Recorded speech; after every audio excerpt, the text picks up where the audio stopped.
we are here with my pal Will at ABUS. Will, nice to see you again. Good to see you again, Gary. All right, so ABUS has got all kinds of accessories and things, and something new coming up. Well, what are you going to talk about? Yeah, Gary, this is the brand new, releasing actually this fall, the Infinity Loop. We call it that because it does look like an infinity shape, but we feel this will be a good asset to cycle riders out there looking to make their cycles less vulnerable. One of the beauties of this, it has this loop on the end that you can lasso this around the boom of your cycle and then attach this to your partner's cycle as well. So you got two of them locked together. Another nice feature as well is you can go between the front wheels.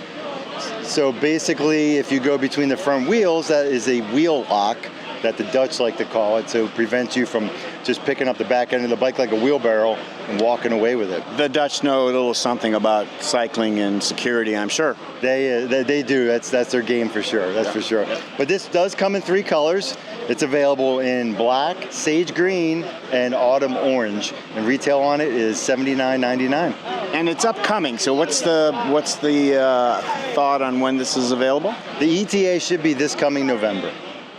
Long. And at your local dealer kind of thing? Yep. If you seek out your local independent retailer, as well as other supporters like Greenspeed and the guys through that channel, have access to ABUS as well. I think this is the highlight of the show, honestly. So, I would say this weighs about 2.5 pounds. So it's light enough you can put it in your trunk bag, your panniers. That's a big concern is, what's the portability of it. So light and strong is what we nailed with this lock. Okay, well, it looks really good, and good luck with that. Yeah, so if you want to secure your trike, your recumbent bike, boy, that ought to do it, I guess. So. It will. All right. For sure. All right, Will, thank you, pal. Thanks, Gary. Let me get around the chain. Okay, thanks, pal. Take care now. All right. Yep. We're here with Charlie at the ATOC booth. Charlie, how's it going, man? It's warm. Just got back from the ride this morning. Right. Nice to stretch my legs. Thanks for the group ride, guys. And he's still breathing and not huffing and puffing, so there's something to be said for that. All right, so you have your racks, which are amazing for trikes, recumbents, and we've talked a little bit about it, but there's some new things that you have and you've been working on. Tell us about it. Well, basically, our rack system works great for all the major brands of trike. Is it okay to actually name them? Name all of them. Yep, so our rack is a very straight fit for Catrike, Ice, Trike, no problem. But there's a few of the other brands where the steering linkages don't work quite as well, like AZUB and some of the Tridents. And so we've been working on a fit kit for that. And being here at the show has actually been very helpful because it's impossible to get this broad of a selection of trikes all in one place anywhere else. So thanks to the organizers of CycleCon for that. And basically, the simple solution we have for a lot of these more awkward trikes is we have a wedge system. If you look in here, the basic problem is some of the steering rods, the tie rods, there isn't quite enough space between the cross member and the steering rod for our support arms. And a simple solution for that is we've developed a wedge kit that changes the angle of the arm just a little bit so that they don't interfere. And we've been working on it for a while, trying to make sure we get the right angle, figure out do we need how many different angles, etc. And one of the nice things being here is we figured out that, yep, this will work. And we only need one set of wedges, it seems like, to fix all those awkward situations. So that's the big thing that's new on the trikes. The other thing that's brand new, as in just started shipping about a week ago, is our new direct mount through axle system. Let me step over here, Charlie. Sure. So this is deliberately left a little loose so we can show it better. But this is for two-wheelers, our direct mount through axle system. So if you have a two-wheeler, recumbent or tandem, that has a through axle on the front fork, we now have all the common sizes of through axle. It's also backwards compatible to standard 9x100 quick release, and it's heavier duty. Our previous rails are only rated for up to 50 pounds. The new one is rated for up to 100 pounds. It's also can also be added to the basic fork mounts that go on our cross arms. So this would be the fork mount. Whoop. Sorry, there we go. That would be the fork mount on the cross arm for a standard length two-wheeler, e-bike, or a regular bike if you have through axle. And one of the unique features of this version is the fork mount can be, of course, mounted to it straight across, but it can also be tilted either way 40 degrees, so you can stagger your handlebars better. So those are the big new developments for this year. A staggering announcement, would you say? Sure, that's one way to put it. Thank you.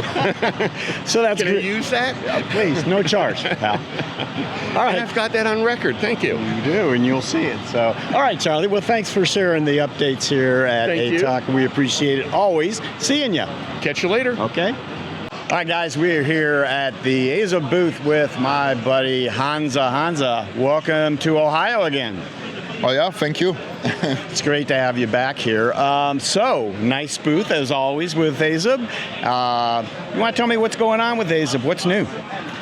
Well, the biggest thing for us is that we launched our new logo and new visuals and graphics.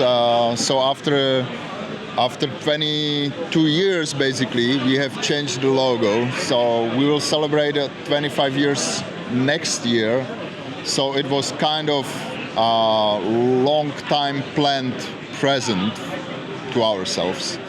I love the color. I mean, it's Laidback Bike Report green, first of all, which I had nothing to do with that, but I admire the choice. So. You are a little greener, I would say. I might be a little greener. I think it was dinner last night, though. Let's not worry about that. Sorry, go ahead. Yes, tell us more about that. So yeah, we went through a pretty interesting process of they call it rebranding or branding. So the agency asked tons of questions, and we kind of had to go into ourselves and think about what we are doing, why we are doing it, how we like it, and so on and so forth. We have even created a person. And a man, it was at the end, an AZUB person, and how he looked like, what car he drives, and which bike he rides, and whether it's a family, father, and so on. So it was a kind of interesting process of 2 or 3 months we were working on it. So this will appear on your marketing and such, yeah? Is that what the man? We will not really. It was to create a person and then to know the customers and the company better so the agency knows it. So, but it was really fun and creative process. So I really like it and enjoyed it. I will write a blog post about it in the next few days or weeks, so our fans understands it as well. But then that's what you see here is what we will use. And it'll appear on all the trikes now. All your products will appear with that. Okay. Yeah, and it's the joy of riding. The joy of riding. That's the main motto. That's what you need to promote. All right, let's finish up, Hansa, with CycleCon here. So tell me about the experience so far. Have you been happy with the dealer day yesterday and so far with the customers that have shown up today? Well, what I see today looks very promising. We have the largest booth ever on the CycleCon. Sometimes it's look pretty empty already when all the trikes are gone riding and people are test riding them. So yeah, we like it. We like the area, all the people coming and friends from the recumbent industry. So that's always nice to come. And it's always nice to have AZUB here at CycleCon and wherever we see you guys. So Hansa, thanks, pal. Thank you. All right, guys, I am here with Dana Lieberman from Bent Up Cycles and Bacchetta. We're going to be talking to Dana mostly about Bacchetta. We missed seeing him at CycleCon this year. He's going to tell you a little bit about that. But we wanted to catch up. In any case, he was kind enough to sponsor us at CycleCon, so we wanted to give him an opportunity to talk about what is going on at Bacchetta right now. So, Dana, welcome to the Laidback Bike Report, the special edition of CycleCon. Yeah, after CycleCon. So how you doing, pal? Good, Gary. It's always good to talk to you, and I'm always delighted to be sponsoring you and your team to go to these events. Unfortunately, we didn't get a chance to talk in person this year. I had some other things scheduled, and it was just rather tight in terms of scheduling and a couple of other things, staffing. So we decided to forego the show this year. We will be looking forward to being back next year, wherever it ends up being. Okay. So, well, with that being the case, why don't you tell us then what is going on? If we were there, we would ask you what's going on with Bacchetta these days. Okay. So Bacchetta 2025 is going to be a really, really fun year. Some of the things that we've talked about on social media and our newsletters, I'm just going to reiterate here. We're really, we hope to have our entire line back in stock, and we also we will have our full line of the Prontos, the Pronto being our electric assist line. So let me show you some bikes, Gary. The Pronto is the bike that we showed it last year at the show, and it is by far our best-selling bike in our lineup right now. The Pronto being the bike with 20-inch front wheel, the Pronto Alto being the high racer version of it, so same size wheels, whether they're 26-inch or 700C, and the upcoming Pronto Bella is going to be the long wheelbase electric assist bike. So we're going to have all of those in stock within the coming months, so that we'll have them ready for the 2025 season. But here's just some close-ups of some of the things we've got. Here's my own Pronto here. It's basically your pretty standard setup. I'm really loving the B3 seat, not a seat that I had a lot of experience with. With shorter legs, having the cutouts here makes it a lot easier to reach the ground. And even though this has a 20-inch front wheel, it's still nice to be able to get your foot down relatively easy. And this is by far the best selling of the Pronto line. When we've had the high racers available, people are still interested in the 20-inch front wheel for ease of use. You can see we're using the Bafang motor. This is the Bafang M510. It's a beautiful motor. It's got 95 Newton meters of torque, so it's about 10% more powerful than the Shimanos and the high-end Bosches. But it's still only 250 watts, so meets all of the legal requirements for the EU, and we're hoping to be able to ship these out of country pretty soon. That sounds great, Dana. And I think, did you want to talk a little bit about what you have coming up in the future with Bacchetta? You have maybe a little hint of what folks might expect coming up? Well, Gary, I could tell you, but then I'd have to kill you. Right. Hold off until after the recording, though, if you would. Yeah, okay. Yeah, I got to get the interview done. So, we've got a bunch of new things coming up in terms of changes to frame design. I mean, I already spoke about the Pronto line. We are definitely making some changes to the aluminum frames that are really just going to take the Bacchetta bikes to the next level. And I really just recommend people subscribe to our social media feeds on Instagram and Facebook. And obviously, subscribe to our newsletter. You can do that on our website, bacchettabikes.com. And I believe there's also a link on bentupcycles.com. But that website will be going away shortly as we consolidate everything into just Bacchetta bikes. Very nice. And we will have we still have lots of trikes and stuff on the floor. Okay. We're very much a full-service recumbent shop, but Bacchetta is definitely our claim to fame at this point. Right, that's the direction. So, yeah. And Dana, we're going to have, if you'll send me those links, I will make sure to put those all in the description below, so folks will be able to follow up as you requested. Absolutely. And thanks, pal. It's great catching up with you in California.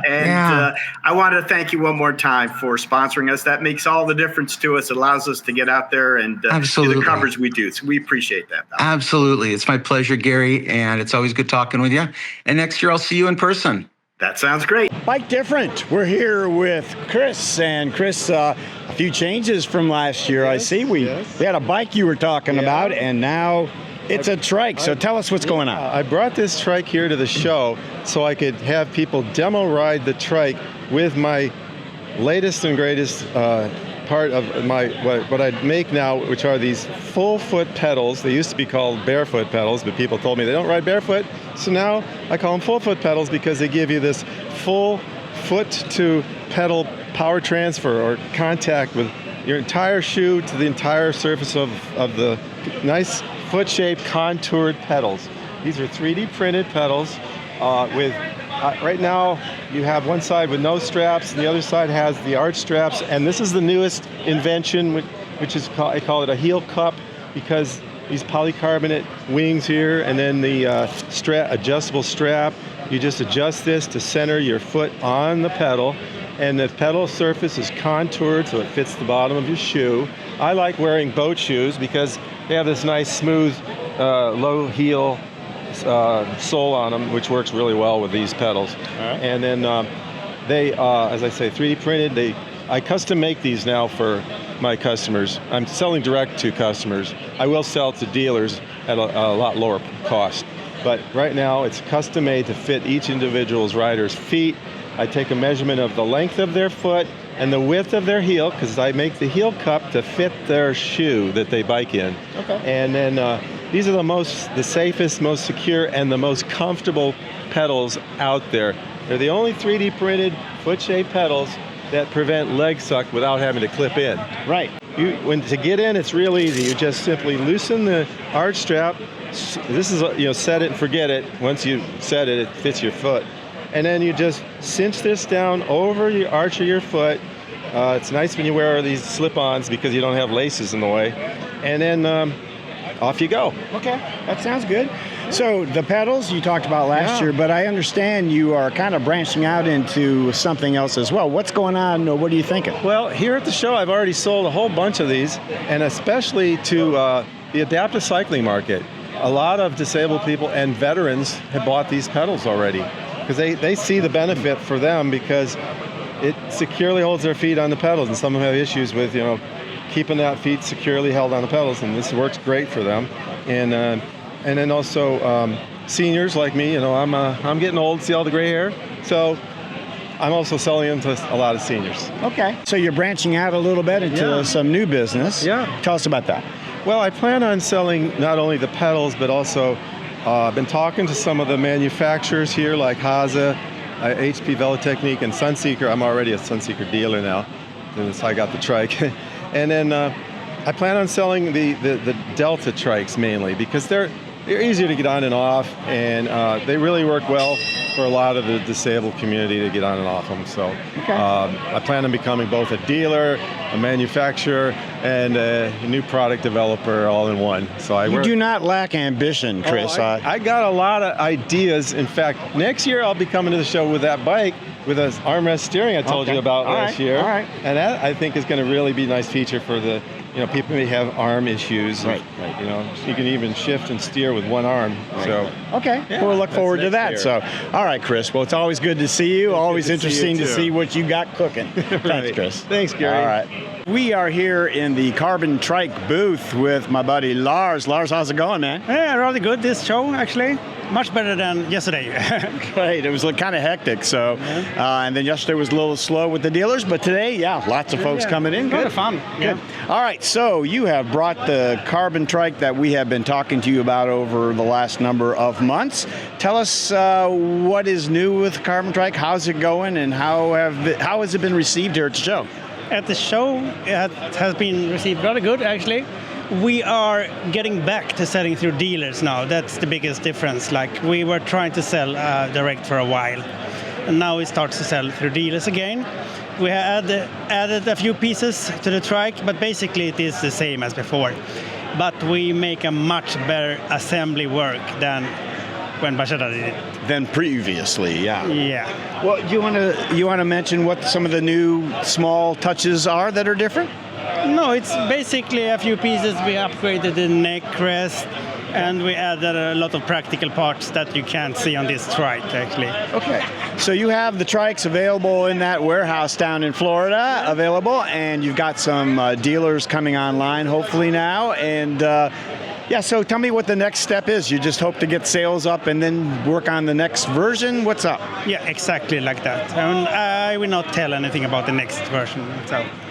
Not a thing. No. But it would basically be the same as this one, but better. Okay.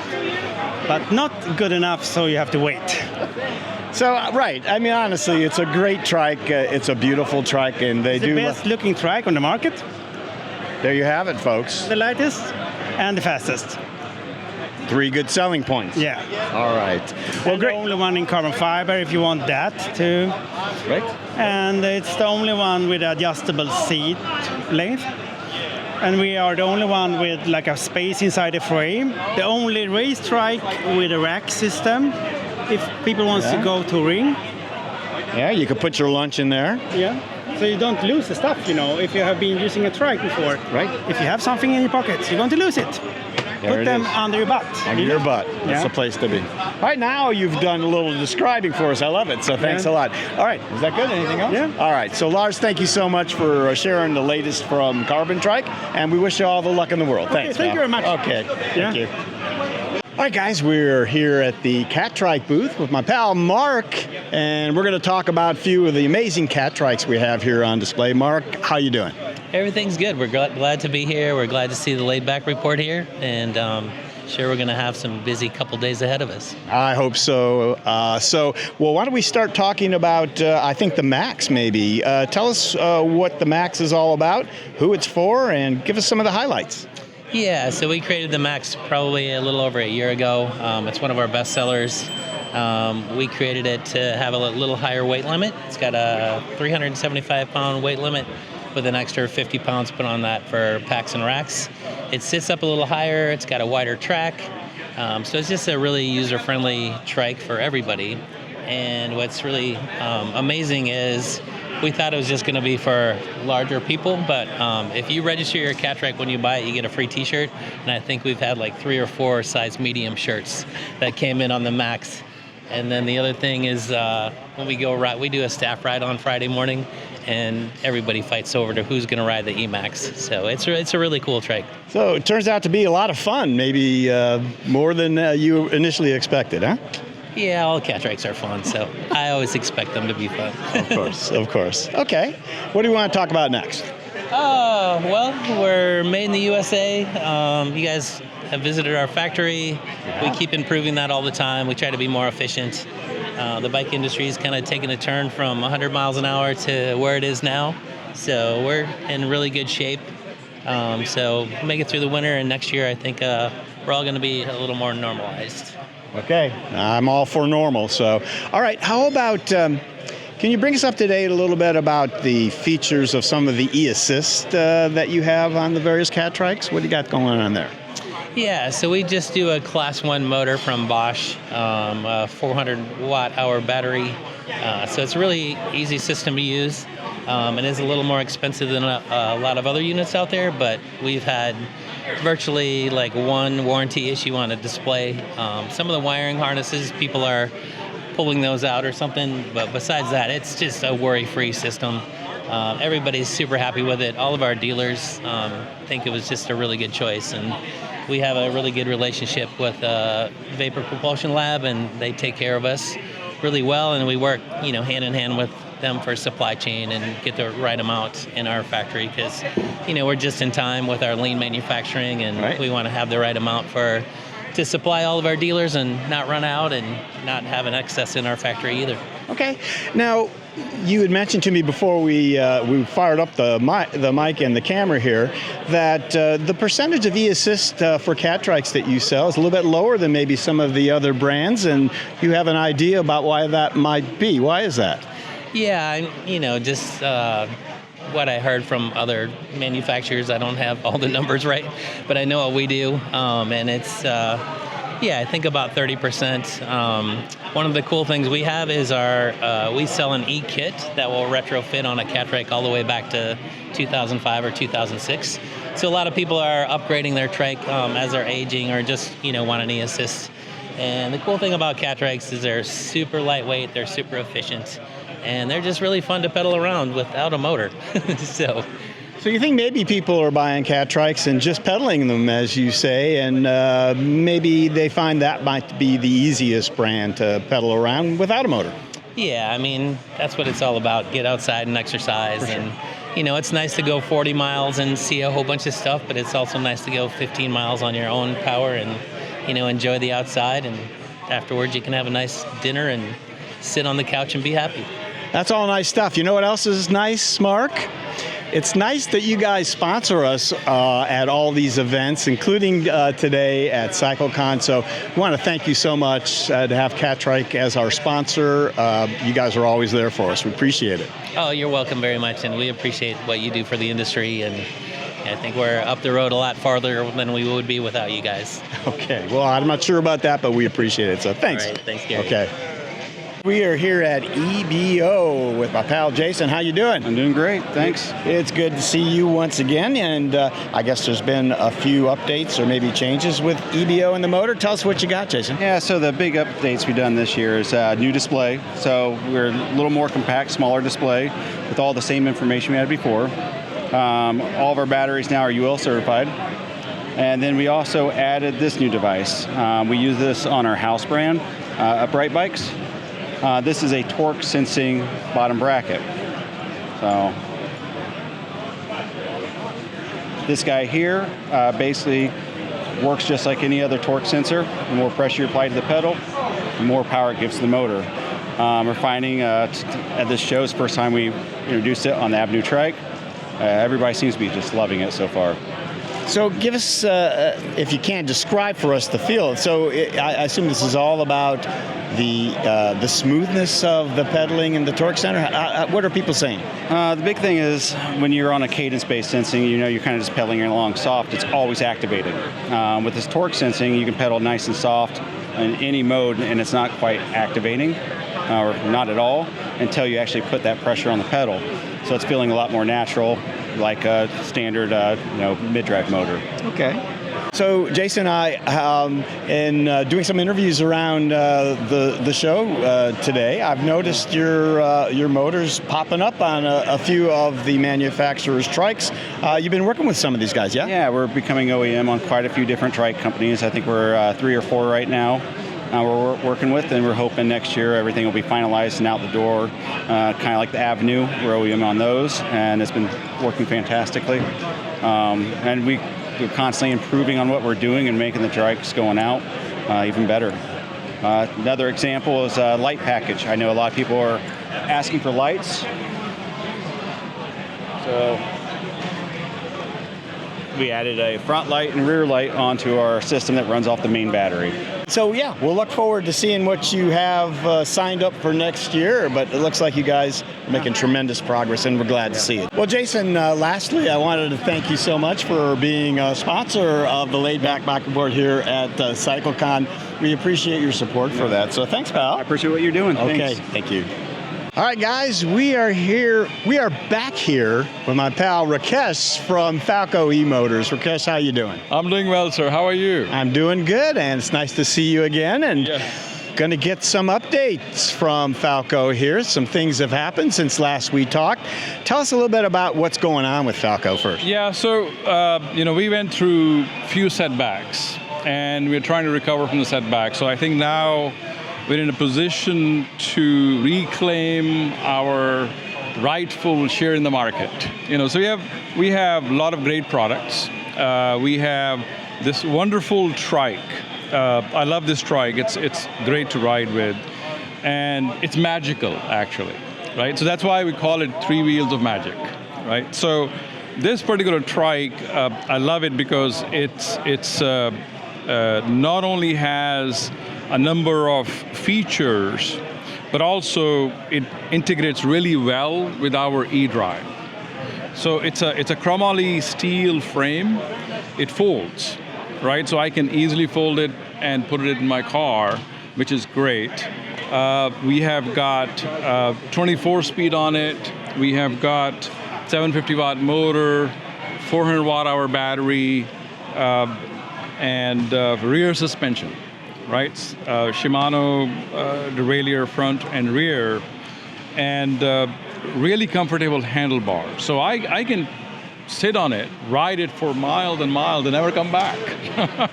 Well, we want you to come back for sure. So, all right, how about some of the technical aspects of the display, the motor? There's been some changes around the technology of it since we last talked as well. What's up with that? So, one of the so I talk to a lot of customers directly, right? So that's one advantage I have is I get a lot of direct feedback. So we introduced, based on the feedback, 8-inch color display, right? So why 8-inch color display is that it's easier to see, right? Most of our customers are 70 plus, right? So to me, ease of being able to see what's happening to your eDrive is important. So we have the 8-inch display, got a lot of information on it, easy to use. We also have the wired plus minus unit right here, which gives you ability to control your assist levels. You can also control your assist levels using the touch screen. Right? So we have the throttle here, integrated throttle. We have the mirrors, we have the rear carrier, we have the battery, 36-volt battery, which you can upgrade to 48-volt battery. We have reported mileage on our 36-volt battery up to 100 miles. Right, so this is one of the most efficient eDrives in the market. Gear drives don't have the efficiency, so we can really kick ass when it comes to range. Mm-hmm. And if you upgrade to 48-volt battery, you can go up to 150 miles. Right, so it's a really great system, great ride, love it. We have adjustable seat, great components on the trike, on the front wheels, on the front boom, on the rear. It's just an extraordinary value, and we are selling it retail at $3,000, $2,995, as you can see. Mm-hmm. And also we have integrated indoor training into the eDrive. Which you had been working on for a while, because I know we saw a little thing with Zwift and you guys last time. So you're kind of in the process of putting that back together, yes? So, as you know, Garmin went through a lot of changes. Their company in Canada, they shut it down. So ANT became a difficult protocol to work with. So we had to redesign our wireless module. Mm-hmm. And as a result, we had to rework a lot of our software to work again with Zwift. So I think we have got it back, most of it back. And now we're in the final stages of integrating fully the indoor training. We do have a display here, which actually, this is the trike set up for indoor training. So people are welcome to ride it and see the feel of indoor training.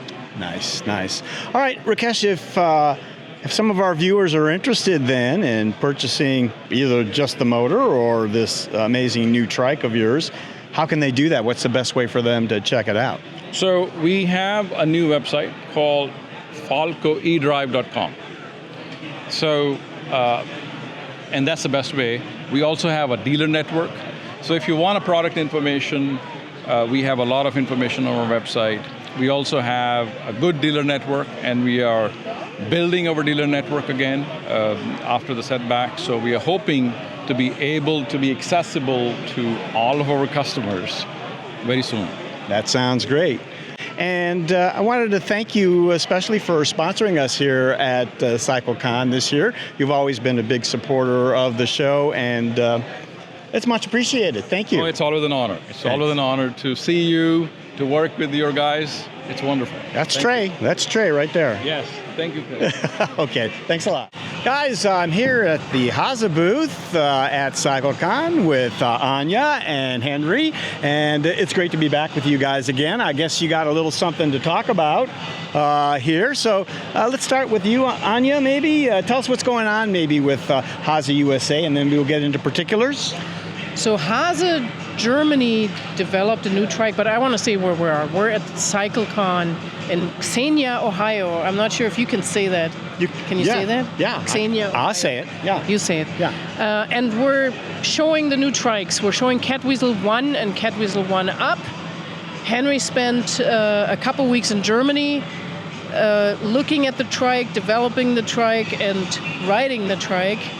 And today is the day where we can show it to you guys here in the U.S. So should we talk to Henry? And Henry. Yeah, we're going to take it over to Henry now, and he's going to tell us about what you saw there, what you worked on, and then what we have in front of us. Absolutely. So last year I spent about a month and a half working at the HASE factory, kind of doing a little bit of co-development, but most of very passive influence here. This is their new flagship model that will kind of go and to replace what we have out there as Catweasels now.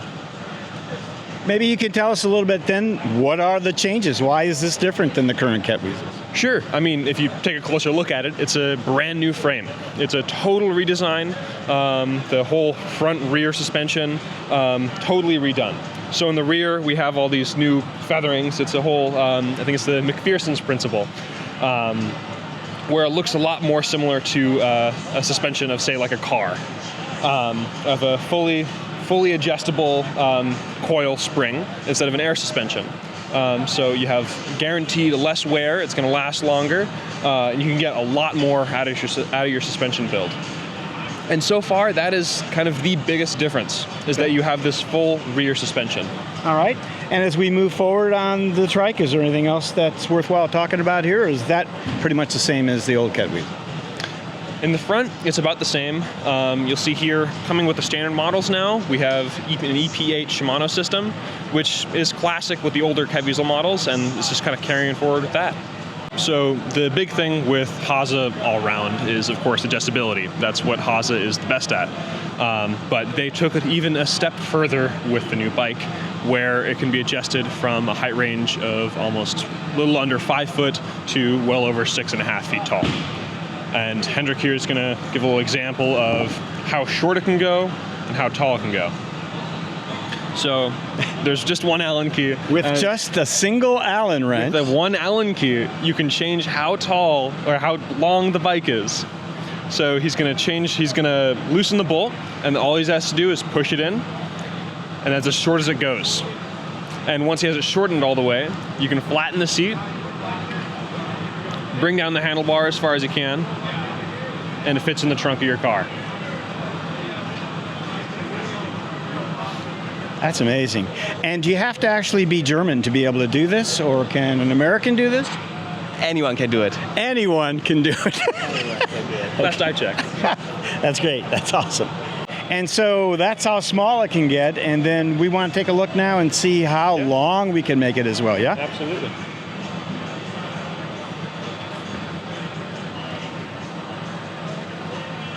So this would be for your rider who may be 6'5" or something, yes? Yeah, if we wanted LeBron James on a bike, this is a move. I heard he's coming to your booth tomorrow for the consumer part of the show. Is that true? Yeah, we had him scheduled in, actually. It's on our calendar somewhere. Okay. Anya, what do we have here? Why this not over the seat, but under the seat steering? What's the difference here? So that's the Catweasel 1 underseat steering, and what I like about it, it has classical understeer handlebars, but you can adjust them in height. You could actually lean on them to get out without adding any extra parts, to get out of and in of the bike. So the seat of the Catweasel 1 has two different positions. One is low and one is high. In this case here at the low position. And if I want to go to the higher position, I'm opening these quick releases like that, and then I go up, and then I can adjust the height and clamp the quick release, and you're done. The parking brake is a one-hand parking brake. You squeeze like this, and then it's tight, and then with one little button it's loose.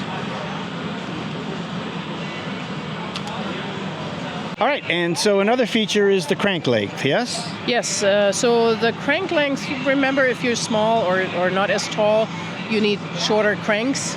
And on this model, we have the adjustable crank set. So you can actually set it from, I think, 140 to 170. So it's pretty nice, because where else can you do that? It's you can fit all kinds of people. I've never heard of that. It's a little quick release, yes, and you're all set there. So quick release and the safety button. Nice, very nice. Now, Henry, I know one of the things that the Kettwiesels are renowned for is being hooked up with other Kettwiesels. Can you do that with the new ones? Absolutely. So you can hook up any of the Kettwiesels together, and it's not just a new bike to another new bike. You can hook up any Kettwiesel to any Trigo to any new Kettwiesel, all around. And that makes a nice train, which we have seen at various times. As long as you like, too. As long as you like. Okay. Okay, well, I guess that's a wrap from the HASE USA booth here. Anya and Henry, thank you so much for filling us in on the new Kettwiesels. And thank you so much for your sponsorship of the Laidback Bike Report here at CycleCon 2024. You guys have always been great supporters of ours. And boy, I appreciate it. So thanks a lot. Thank you. Thank okay, you. Henry? Thank you. Thanks. Okay. All right, guys, we are here with my pal Paul from HP Velotechnik. Paul, welcome to the U.S. Thank you, Gary. Good to see you and good to be here back again. Yeah. All right, so you have brought a nice selection of HP trikes here that we're going to talk about and give the folks some updates on what's going on. Shall we start with the Gekkos? Absolutely. So I think the Gekkos, that's a really exciting product here for the U.S. For various reasons, and we've got some updates for your viewers on these two. So the Gekko line is what we consider to be the entry-level trike for HP, but in the market it's already a premium product. So it is made in the same quality and the same design as all our Scorpions that we're famous for. Now the special thing about these Gekkos is we store them in our US warehouse. So if you want to buy one of these, you can get that within a week to your dealer and he will set it up. So there's more exciting news on this. Before, the dealer had to set it up. That takes him some more time. So when the season is busy, it might delay the process. So right now, and this is a special information for the dealers, right on this show, we're very lucky to be able to announce a pre-assembly service. So the dealers can get the trikes pre-assembled from our great staff at our US facility. So that helps. It's proudly assembled in the US and it's finished perfectly by the US dealers. And then there's something else that I learned. We got these requests for e-trikes, and now e-trikes are a really big thing in the US.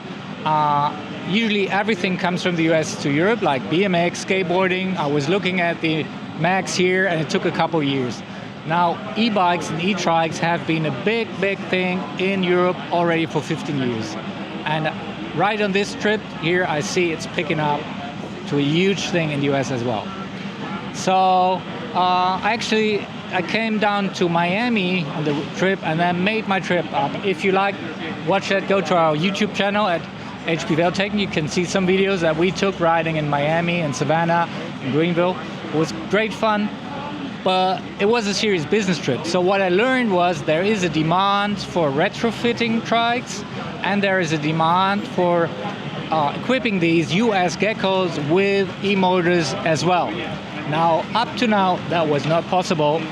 You had to order the trike from our German factory, where we super precisely mount the e-drive and we do internal cable routing. So that was the reason why we were not offering that as a retrofit kit, because we feel internal cable routing, that's an expert job that our mechanics, they need several hours for and very proper training. Okay. So one thing I learned on this trip just a couple weeks ago from talking to our great HP dealers here in the US is they say it's perfectly okay if we can do a retrofit kit that has external cable routing. So all the cables will not be in the frame, they will be neatly tucked under the frame, be more visible, more accessible, and much easier to mount.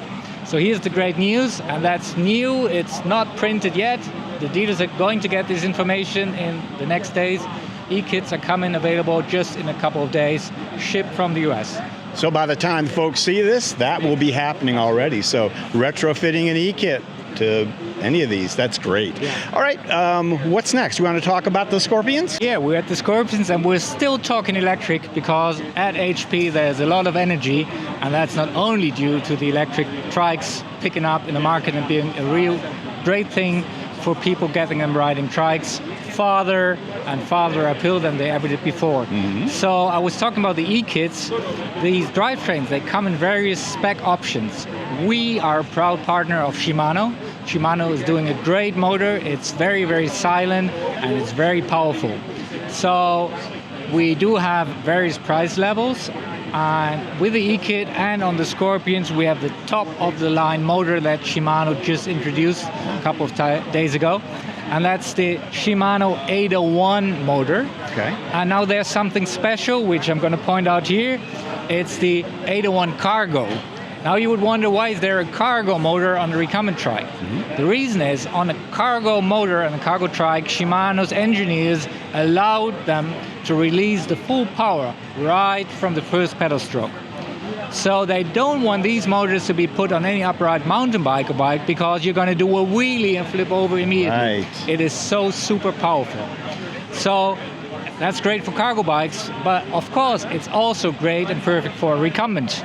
I yet have to see somebody doing a wheelie on one of our Scorpions. Right. But with this motor, if they push really hard, they really get a blast forward. Right, so no wheelies, but you get that instant torque, which is really nice on a recumbent. Yeah, one thing that new people who get into e-trikes constantly ask is, can I put a throttle on it?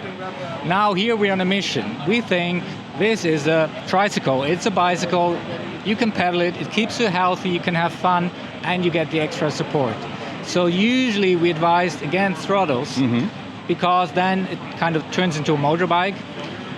We are doing throttles on our Bafang on the Delta TX for some reasons, which I'm going to explain to you later on. Okay. But with that super powerful motor, the 801 Cargo, it's so super powerful. Now if you put that on boost mode and you just gently push the pedal, you're never going to ask about the throttle again. It's a foot throttle. Absolutely. That sounds great. Anything else on the Scorpion then, Paul? Yes, there's something I'd like to point out to your viewers. As HP Velotechnik is known for its full custom-made program, I'm aware of that, and I'm also aware at the beginning it can be an overwhelming choice. We can make a Scorpion perfect for anybody, I would say. It takes some time to go through our online configurator. It takes proper advice from the dealers, but you name a component or an option, we got it. But to help those people who just say, that one rides great, I just want to have it, we have something we call the Special Edition line. Now, a Special Edition Scorpion is a Scorpion that is outfitted with components that in the end most people buy anyway. So it's not the entry price tag, it's a fully assembled trike. And if you want to have an easy purchase on a Scorpion, ask your dealer for a Scorpion Special Edition. They're online as well. You get a full package. And now there's a great thing, we pre-built these so they're ready to ship from Germany within a week. So give it another week or two for shipping, give your dealer a week time, so within 3 or 4 weeks, you're good to go. Couldn't be more simple. That's great. Yeah, absolutely. All right, Paul, so the latest trike from HP is the Delta, and we've had some experience already with the Laidback Bike Report. It's traded a nice review with his wife, Lisa, and that's been a little while ago now. He's got a year into it, so there's been some updating. Tell us what's going on with the Delta. Absolutely. So the Delta TX is something quite unique here in the US, we see. Trikes in this setup with a Delta TX setup, 2 wheels in the back and a higher seat are really getting popular in Europe. During my tour here in the US, I realized most people that are looking for trikes are at tadpole trikes, which is absolutely fine. I love having everybody on a Scorpion, so that's cool. But we think we can expand cycling or triking to more people. So I was driving down Florida and driving around these people all in golf carts in those retirement communities. I think this is the perfect trike to go. Now there's one thing that we thought about, how can we make getting in and out the trike even easier for those people? And I'm going to show that right now. So on this trike, from now on, you just stand up, and if you get that. So with the Delta TX, getting in and out of the trike with the above seat steering is just as easy as getting into and out of your car. You step into and you just close the handlebars in front of you and you're ready to go. So Paul, let's talk a little bit about the front end of the trike, the handlebar setup, steering. Yeah. Well, riding on a trike, we think at HP it's all about ergonomics. So we want people to be really safe and comfortable on a trike. So getting it set up is very important, and we want to make that as easy as possible. So when you have a trike with a above seat steering, some people can feel the handlebars are too close or too far away, and that can be a little initial thing that needs to be adapted properly so people are really smiling when they're driving away. So what we did with the Delta TX, not only introducing the handlebars that move up and down, but we're now also offering a quick release set on the stem.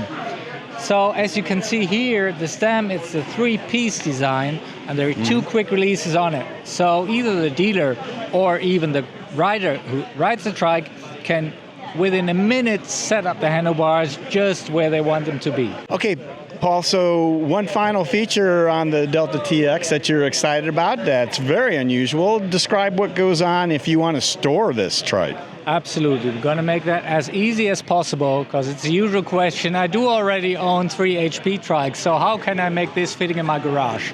Well, this is easy. There is a parking set that you can easily mount on the trike, and then you can easily park the trike on the back end. So basically it's just some little rubber protection units that go on the seat and on the seat rack, and then you step behind the trike, put your feet on the rack, it comes up and you park it on its backside, and there you go, space for a great trike. All right, guys, so that about wraps it up here at HP. And Paul, before we go, I really wanted to thank you for once again sponsoring the Laidback Bike Report here at CycleCon. We really appreciate your support. You're very welcome. Thank you, Gary, for bringing all this up to the attention of your viewers. I wish they all could have been here, but it is just as if they were in Xenia at CycleCon. Thank you. As close as we can make it, that's right. Thank you, Paul. Okay. All right, guys, we're here at the ICE Trikes booth at CycleCon with Adrian and Phil, and we're going to talk about some trikes and some colors and some technology, I think, today. But let's start, first of all, with Adrian. First of all, Adrian, I wanted to thank you so much for sponsoring the Laidback Bike Report here at CycleCon. We really appreciate ICE's support, as always, so I appreciate that, my friend. Good to shake your hand. It is. So tell me, in general, what's going on with ICE? How was your travel here, and what's going on? Yeah, no, it's great to be here. It's my first CycleCon. So yeah, really enjoying it. Looking forward to a really busy 3 days, meeting some old friends, some dealers I've met before, but also meeting some customers as well. We've got a team of 3 here this week. We've got Phil from the marketing side and Otti from sales and shipping, meeting customers. We've done a dealer tour. We got in on Tuesday, so we're doing a few dealers before the show, and then we're seeing a few more before we fly back to the UK. So always great to be over in the USA, always great to meet dealers and customers. Great, and it's great to have you here. All right, Phil, let's get into some specifics. You are the specific man. Tell us what we're going to talk about today. Okay, so we've launched a new collection of colours this year. So we've decided that people always ask us about different colours for our trikes, and they want to express their personalities. So what we've decided to do is sort of give them that option. So we've launched a custom collection which effectively gives people the choice of around 60 different colours. And you've got things like metallics, pastels, vibrant colours, and so far it's going down really well. We've brought 2 here with us today. So 2 examples. We've got an example of the blue with a full fat, which is the first time that's ever been done. And also we've got a nice gold here for the Sprint X. Beautiful stuff. So yeah, the look and the kind of glittery even, they kind of jump right off the frame in terms of colors, yeah? Yeah, and it's great. And we've had, such good feedback so far.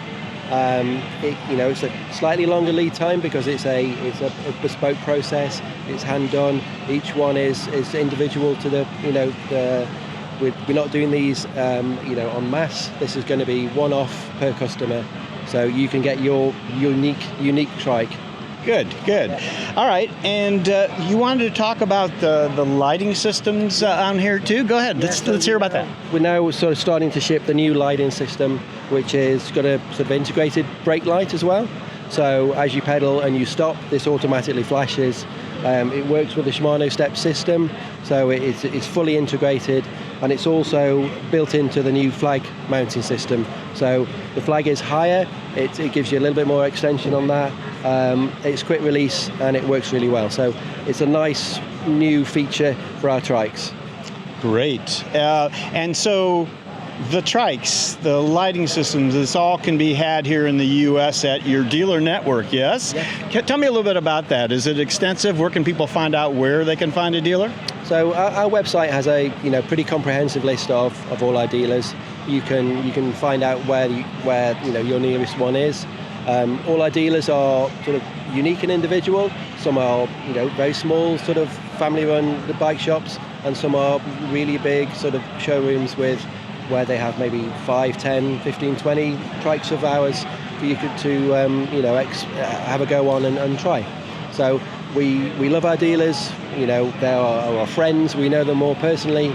So yeah, go on our website, find out your local dealer, get in touch with them. You can build your own configuration on our website, so you can choose your own options, send it to your local dealer, and then that's how you sort of order one of our trikes. Right, or take a test ride even to start out with and see how nice these trikes are, right? Yeah, that's the best way. We always insist that people go and visit their local dealer, because it's the best experience that you're going to get. Their knowledge, their years and years of experience and knowledge. So usually people come in with what they would like, and then maybe they change their mind once they've tried 2 or 3 different trikes and got the sort of a good experience from the dealer. So, no better way than get your butt in the seat to find out what you like. So one of the unique things about ICE trikes, as you guys probably know, is that they are from the UK, and that gives them a kind of different look and perhaps a way to market a little bit differently. So Adrian, tell me a little bit about you have a 25-year history, and tell us how that is reflected in what you guys are talking about these days. Well, we launched at the tail end of last year our 25th anniversary edition, which has been fantastic for us, really received well in the marketplace, and the feedback from that led us to introduce our custom collection, which Phil just spoke about. What we also got, we do a lot of surveys and feedback from our dealers and our customers, was feedback, celebrate your Britishness. We love what the Brits are about, and your design, your engineering, slightly eccentric nature and all of those things. So we thought, let's really celebrate it, particularly as 25 years. So you're going to see a bit of a change in our marketing and our approach. I say really celebrating that Britishness, as demonstrated here with our new backdrop with Buckingham Palace, and in our new brochure we're featuring lots of British icons that we can celebrate. So we believe it makes us a bit different, a bit special. And slightly eccentric. Not too eccentric. Okay, so what? Cheers, guys? Cheers. All right, guys, we are here once again with Laidback Mickey. There he is, Laidback Cycles from California. Mickey, how you doing, pal? I am doing amazing. I'm here at the CycleCon, just having a great time. So let's talk about a couple things. First of all, start with the shop. What's going on there? Well, we got a new location. It's bigger, it's larger, it has more trikes, and we are also shipping trikes nationwide. Oh, wow, that's something new. That's great. Is that going well? Yeah, that's going well. So we're doing a lot of custom trikes. So if you want like a custom ICE or custom Stein, custom pretty much anything, you'll have to call in and we will professionally help you build your dream trike. Sounds good. Start at the website, then make a call kind of thing? Yeah, the website will actually get you started. We'll have a lot of videos on the website, and then you can kind of get familiar with what you want, call in, and we will actually help walk you through the process. Good. Now, here at CycleCon, we are not the only ones shooting video. You and your son are here and do a great job making videos. You have been for quite some time. Yeah. So shout out there. Tell us what you're working on here. I know you've been doing some interviews and stuff. What are you kind of pointing towards? Yeah, so the goal at CycleCon is to see what's new, what's exciting. Also, kind of just get to know everybody, see if there's any new players in the business, right? And so we've actually done videos. The lineup, we always try to do lineup updates. And so we did lineup updates for Catrike. We'll be rolling off some other ones for ICE and Ti-Trike in the future as well. You know what? Time flies by when you're here, and it seems like you can't get all your work done. But we got some new, like, hey, what's new with your company? What's coming out? Yeah, those type of videos. Okay, and all that stuff is Laidback Cycles on YouTube, right? That's on YouTube is our platform. Yeah, Laidback Cycles on YouTube. Yeah. and you'll get to see my bald head, and so It's still bald, because I think it was bald last time we talked. Yeah, it was bald, it is bald, and it will be bald tomorrow as well. Okay, well, so there's a prediction, folks. You don't always get those.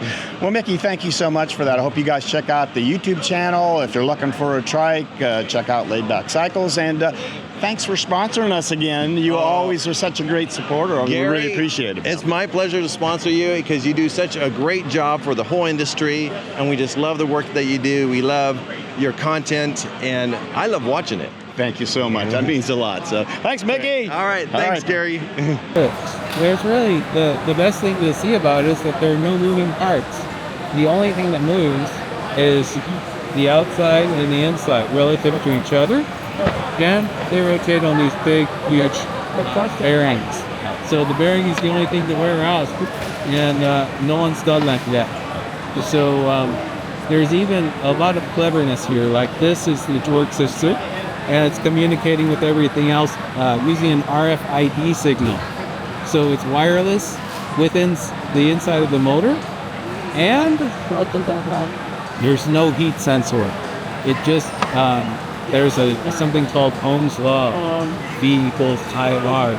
And since they know the voltage they're putting through and they know what current they're putting through, they can calculate the resistance of all the coils, and their resistance actually increases heat. So, all right, dude, anything else? Is that pretty much it? And I hope you guys have a great interesting day. And thanks for sharing me. Thanks. Appreciate it. All right, guys, we are chilling in the Recycle Recumbents booth with my good friend A.D. Carson. A.D., nice to see you again. How's it going? Oh, it's great to come back to the show. They fooled me last year and moved it to September, and I already had a ride planned. So it's great to get back and see everybody here today. Right. Well, for those of you who don't know, and there has to be maybe 2 or 3 people out there, AD has a company that he started quite a while ago that recycles old frames into a recumbent, a long wheelbase recumbent, or actually a couple of different designs. I'm going to have him talk about that. So, AD, tell us maybe quickly about when you started this, what your idea was at the time, and then bring us up to date. Okay, I stand on the shoulders of some giants. I could not go into a retail shop in the year 2000 and buy a then $2,000 bike, which was the Tour Easy, which was the object of my interest.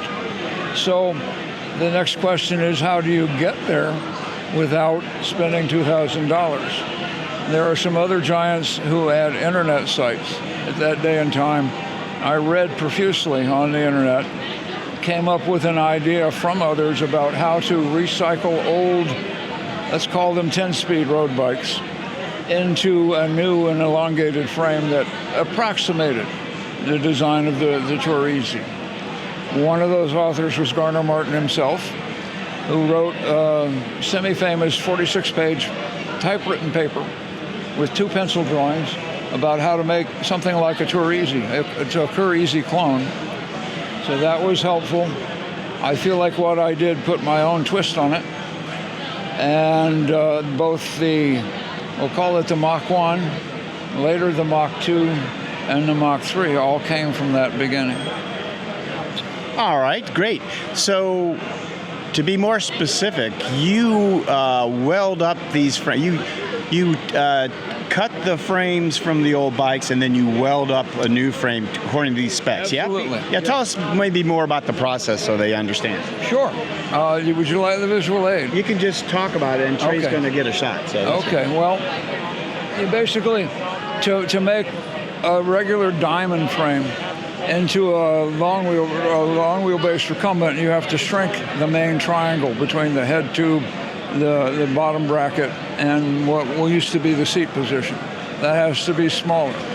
And then you have to elongate it. So parts of the old frame, the main parts of the main frame literally are cut, reshaped, and they're made into what he's taking a picture of right now, which is that long wheelbase frame, right?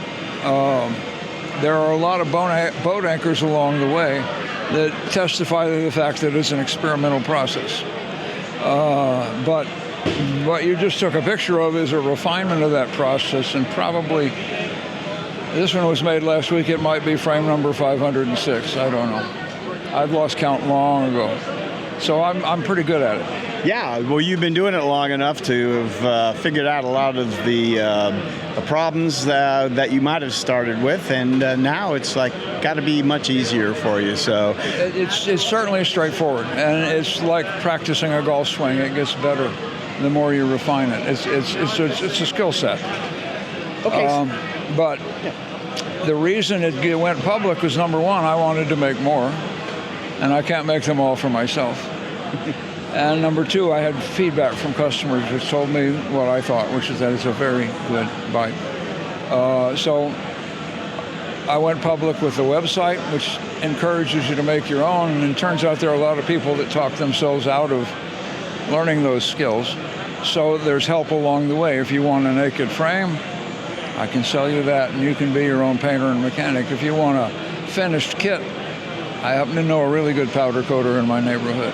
And obviously, more than anything else, I've sold finished bikes over these years. That's great. All right, so let's talk about the two. There are really two different models that you sell now, the Mach 2 and the Mach 3. Yep. Can you describe those for us? Certainly. The Mach 2 is a what you'd call a typical long wheelbase base, like the blue one there. It has a large wheel in the back and a smaller wheel in the front for handling. The Mach 3 came from demand. I had many friends who said, "Why don't you make a dual large wheel bike?" They were keying off of the Rand Stratus XP and some other things, and they'd like to have a cheaper one. And I don't blame them. So I went back to my research in my boat anchors, and I found a way to make a Mach 3, which from, again, recycled frames and very particular frames, you can make a good dual 26-inch bike. That was the impetus for the Mach 3. It has, I keep building one every once in a while to keep my hand in, but it really doesn't get as much interest as the Mach 2 does. All right, understood. All right, well, AD, so for those of you out there that might want to know more, maybe build your own or maybe get one from AD, to the website, yes? The website is just that, recycled, with a D, recumbent.com. You pick that up, there's a whole index which walks you through everything that I've just spoken about. It encourages you to build that frame because you can. You may make a boat anchor along the way, but the odds are if you start with the Mach 1, you can make several mistakes and still make a very good bike, very rideable bike. But I'm here to help you along the way, and I delight in that, anywhere you want to start. Sounds good. AD, thanks for spending a little time with us and telling us all about this. You're welcome, and thank you for coming and speaking to me. Okay. I appreciate it. Take care of yourself. My pleasure, of course. Good night. All right, we're here with Andrew from Schwalbe here at CycleCon. Andrew, nice to see you. Yeah, you too, Gary. Great to be here, and appreciate you coming to talk to us here at Schwalbe. Absolutely. So let's talk. You have a few things you wanted to highlight and mention. Maybe, though, let's start with Schwalbe and its relationship to the recumbent trike world and biking world there. Yeah, tell us. Yeah, it's something that we really like to talk about, or at least internally it's something we feel quite strongly about, that coming to a show like CycleCon for us it's a really more positive experience than we would typically find in the bicycle industry. It's kind of like coming home to the customers and the manufacturers that feel very strongly about our product, that we have great relationships with. We joke that it's a little bit feeling like the VIPs, and it's the only time that as a company we really get to feel like that. It's very special for us. So thank you to everyone that's come to the show, that supports CycleCon and all the dealers, OEMs and vendors like us too. We can't say thank you enough for that. As a company, it's sort of a thank you in a way for us to come. Everybody here, or a majority of people, are already running Schwalbe. We're not really trying to convince anyone. It's just a thank you. So we sponsor the dinner, the dealer dinner, just something that we can do to show that we do really care about the recumbent community in general. It's important business for us, and again, so. Yeah. So, I mean, the Schwalbe Tires and Recumbents have been interwoven for so long that it's very natural for you guys to be here. And, thanks on behalf of the Recumbent community as well. Yeah. All right, so let's get into some specifics. You have some new things to talk about, maybe in the way of tires? You want to start that? So tires I think a lot of people are going to continue to use the tried and true from us, the Marathon Pluses, Marathon Racers, the tires that everybody knows and has used. Developing kind of use cases. We're seeing more and more people on the bicycle side of things running onto gravel and a little bit of lighter off-road uses, and we're starting to see that become more and more popular in the recumbent world. So for us, things like the Billy Bonkers tire, we're seeing as OEM spec for a few manufacturers here. And that tire was never designed for recumbent use specifically. It was designed for pump track and BMX sort of uses, but just happens to work really well on gravel and light off-road, really fast and light. So we didn't expect it to hit, but it has. And yeah, it's really nice to see when things kind of hit without us putting too much into it, I suppose. Other than that, we've sort of branched out into larger tires, the 20 by 4 inch, which starting to pop up on some of the trikes here. None of the bikes, but that's an interesting category that's emerging a little bit as well. We didn't actually bring a sample, but we should have probably. Shall we just cut here and you can go somewhere and buy one? And then we don't have one at all. All right, you're going to just have to describe it. Yeah. Go ahead. Yeah, so the new 20 by 4 for us is just in the Supermoto X, which is has always been a 2.4 inch tire. The tread, and same tread as what's used on the Big Ben and the Big Ben Plus, and that's now in a 4 inch width with some quite novel construction designs to make it really quite dynamic. So that 4 inch tire will be the fastest and most responsive tire so far as comfort and the most feeling like you would from a high-end automotive tire sort of thing. So that's going to be really good when people get that on their, who already have 4 inch tires, get those on their trikes or quads. It'll really put those trikes and quads up to the next level of what they feel like. So good. We have had some new offerings coming through. The cargo tires for us, which are like a dual ply construction. Those are it's not a huge market on the trike side. We're not seeing cargo trikes for something like CycleCon, but for last mile delivery, that's become fairly large business for us internationally, and we have tires like the Smart Sam Cargo. So for people that like the Smart Sam, we have an ultra durable version of that now, and the pickup, which is popping up on some trikes as well as an ultra durable option. Similar sort of puncture protection to a Marathon Plus, but the whole construction of the tire a lot sturdier all around, and a little bit better ride quality than you would get, say, from a Marathon Plus in terms of compliance and comfort at lower pressures, for instance. So those are a little bit exciting. We don't expect them to be huge to start with, but I think we will start to see some OEMs using those on trikes in the future. Good. Yeah. All right, well, let's segue into the sustainability aspect of Schwalbe, something you guys have thought about long and hard, and have come up with, I think, a really interesting solution to what do you do with your old tubes and, I don't know, tires eventually. Tell us about the sustainability and the recycling aspect. So the sustainability for us as a whole company, as Schwalbe Corporate, came about 4 years ago. It sort of started where we really started looking internally at what the core values were of the company. And our owner, Frank Boll, he really wanted the company to move in a direction of absolute sustainability. And being a privately owned company, we don't have any barriers to doing that. Those changes can be made quickly, and they were. So the way we've pushed forward in the last 4 years on that has been quite incredible from an insider's standpoint. And that's sort of come about in things like our tube and tire recycling program in Europe.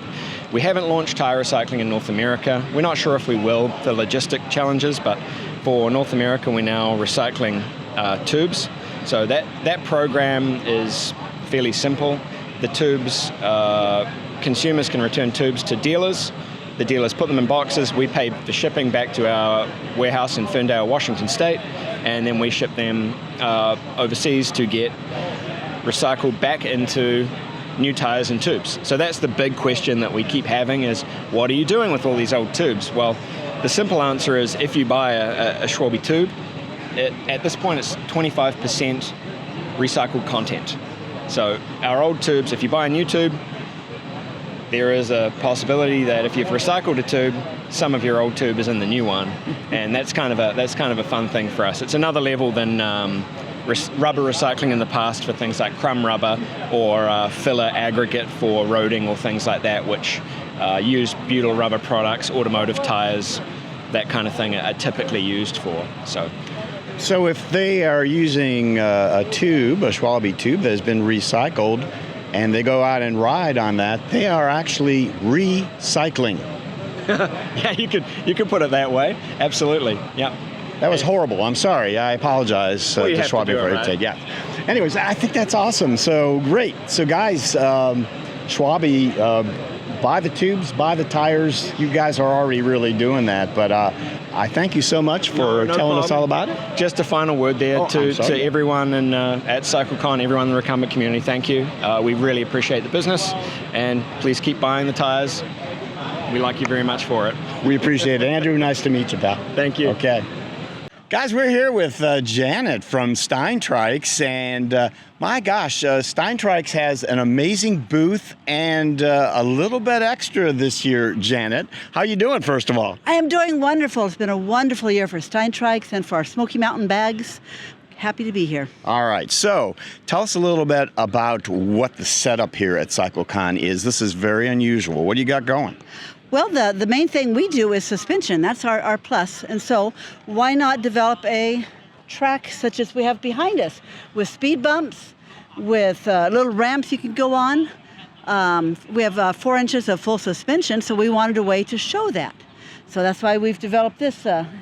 It's for all the brands to use, but it's a playground for off-road trikes. Right. So everybody knows that there's test tracks here for you to come and ride whatever you want at CycleCon.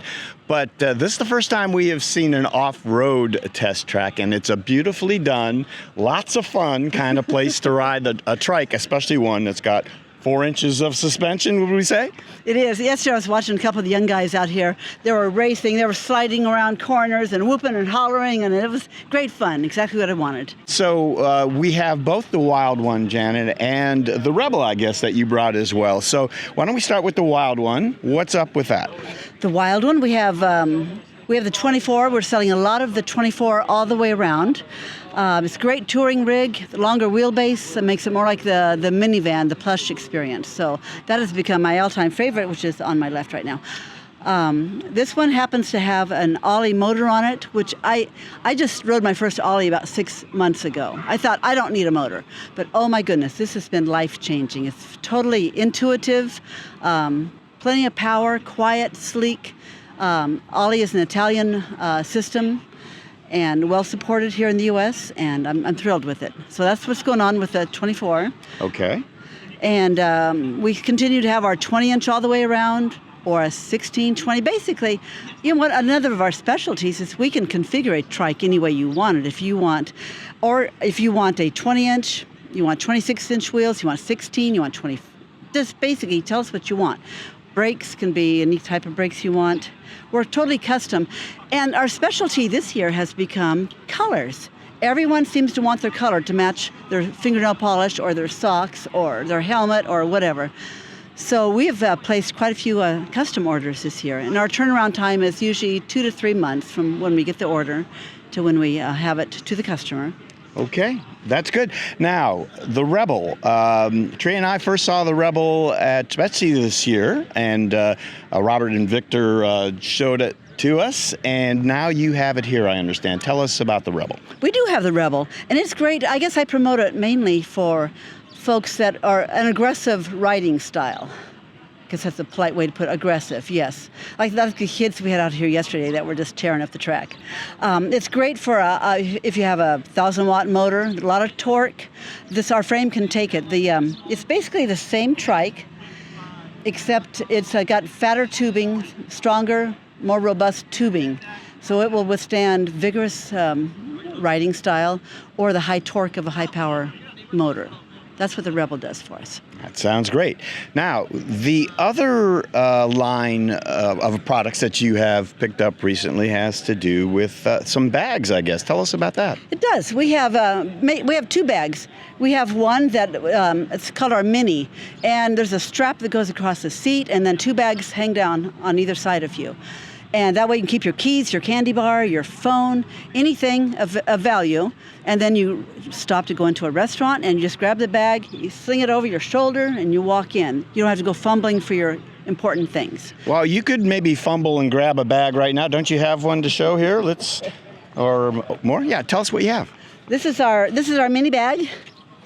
We have 2 sizes of mini bags. We have this will hold a large iPhone. It's flared out at the bottom, so it just snugs right in there, fits in here. Business cards, whatever it is. Anyway, so when you're done, you're walking around shopping, whatever, you go back out to your trike, you just take this off, put it on your seat, and there you go. This is the mini bag. All right, we have something a little larger. We do. If you have a lot of candy bars, if you need a lot of carbs to survive, we have a pod system. This will fit on a hard shell or a mesh seat. But there are straps here. It takes about 30 seconds to install it. These 2 straps will hang on to the post, the seat post on either side. And that's it. These 2 straps here are adjustable for the width of your seat. And again, take them off, put it back on. They're easy, they're strong, they're durable, they have reflective stripes.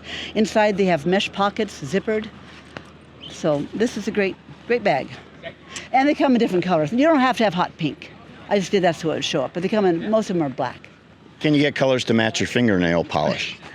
As long as you have black fingernail polish, yes. That's a good answer. All right. Yes. What else? I have one more comment. We have another, other than the Rebel, we also have a new one that we're calling the 5.0. It's a wild one, 5.0, and it's designed around people that are somewhere around 5 feet tall. Maybe they're 4'11", maybe they're 5'2", but this one has a shorter boom and the frame piece behind the boom, so that it's easy to fit shorter legs. Great for kids or shorter statures. All right then, Janet. So thank you so much for telling us about Steintrike and putting together this amazing booth and test track here at CycleCon.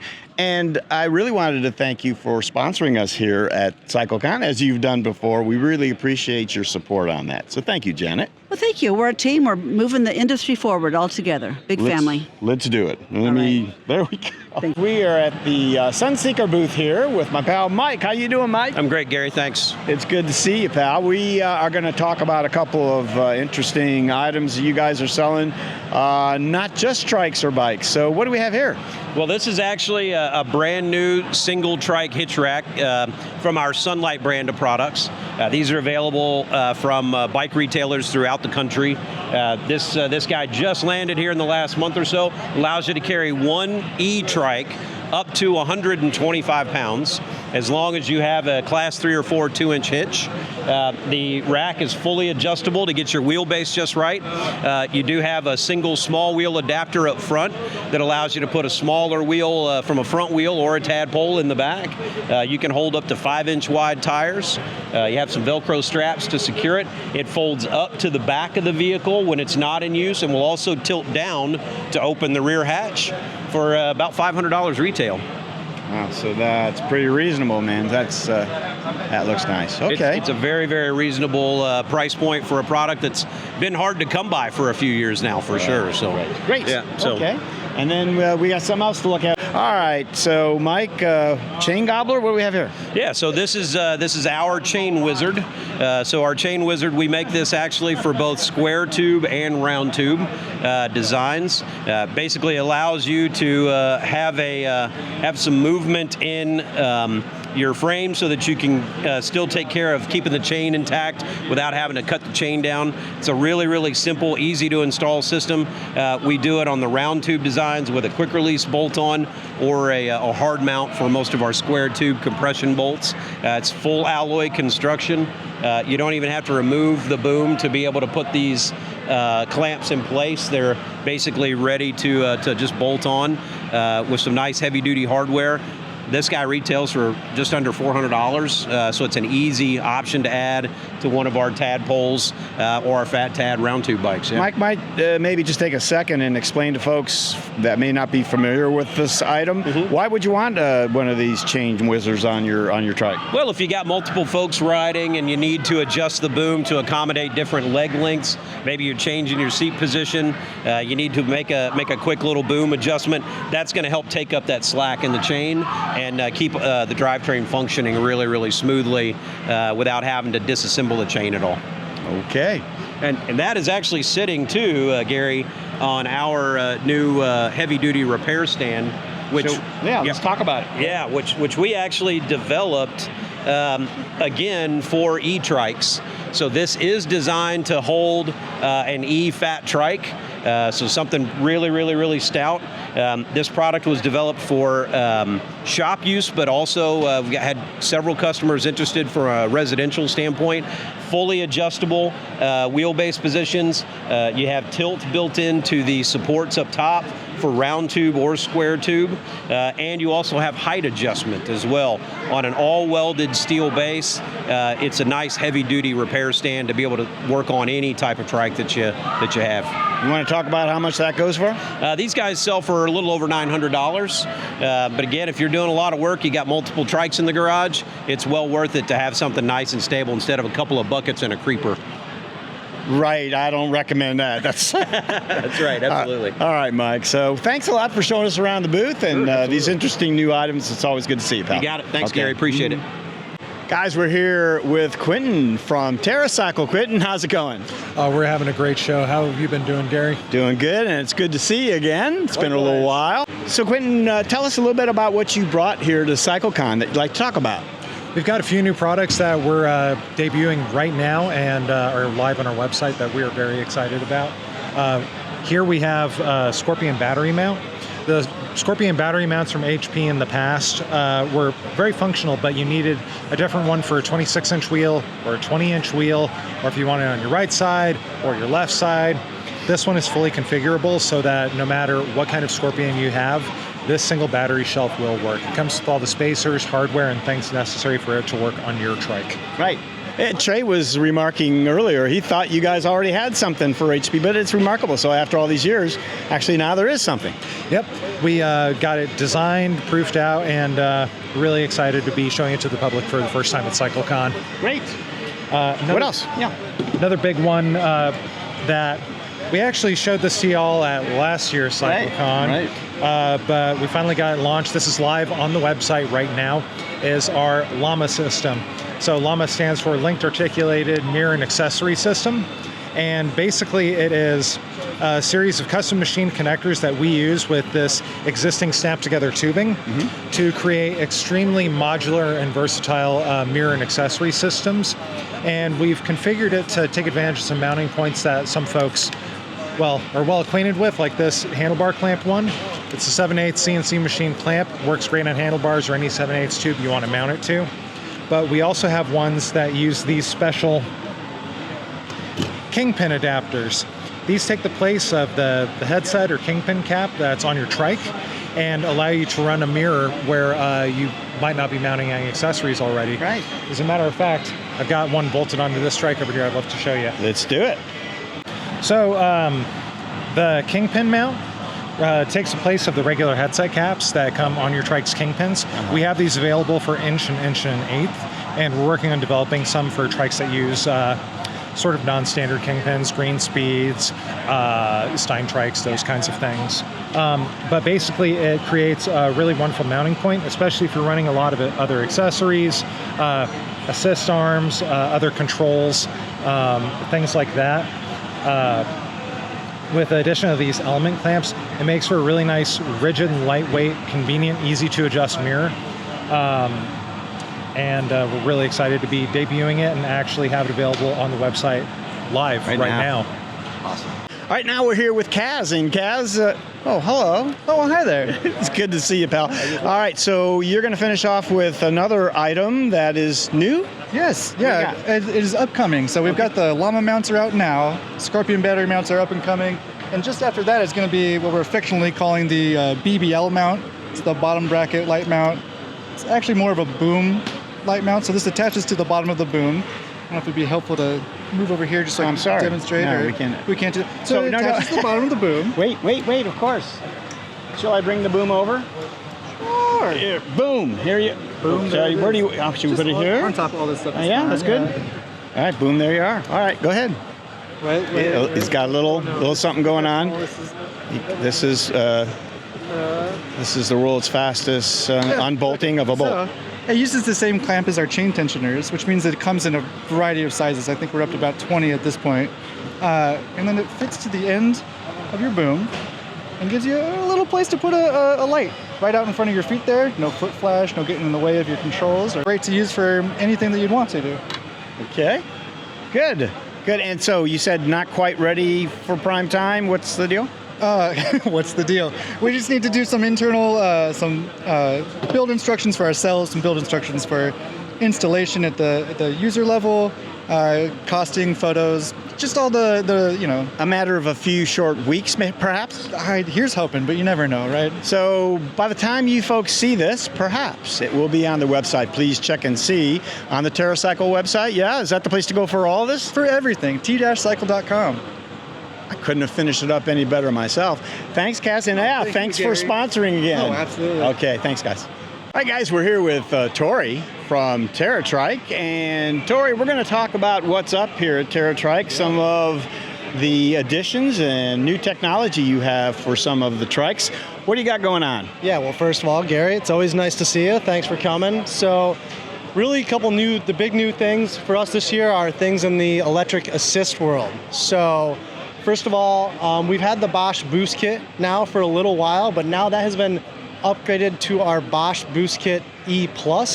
So what that means is just now everything comes with the Bosch Performance Line motor. It's a little bit of a step up from the Active Line Plus, as well as the big upgrade is the nice kiosk display. You know, you can either hook up the nice big 500 or the a little bit smaller 300 on this one, and then you got a nice big 500 size display, a couple inches, full color. Yeah, it's fantastic. So a little bit of an upgrade there. That's our boom kit.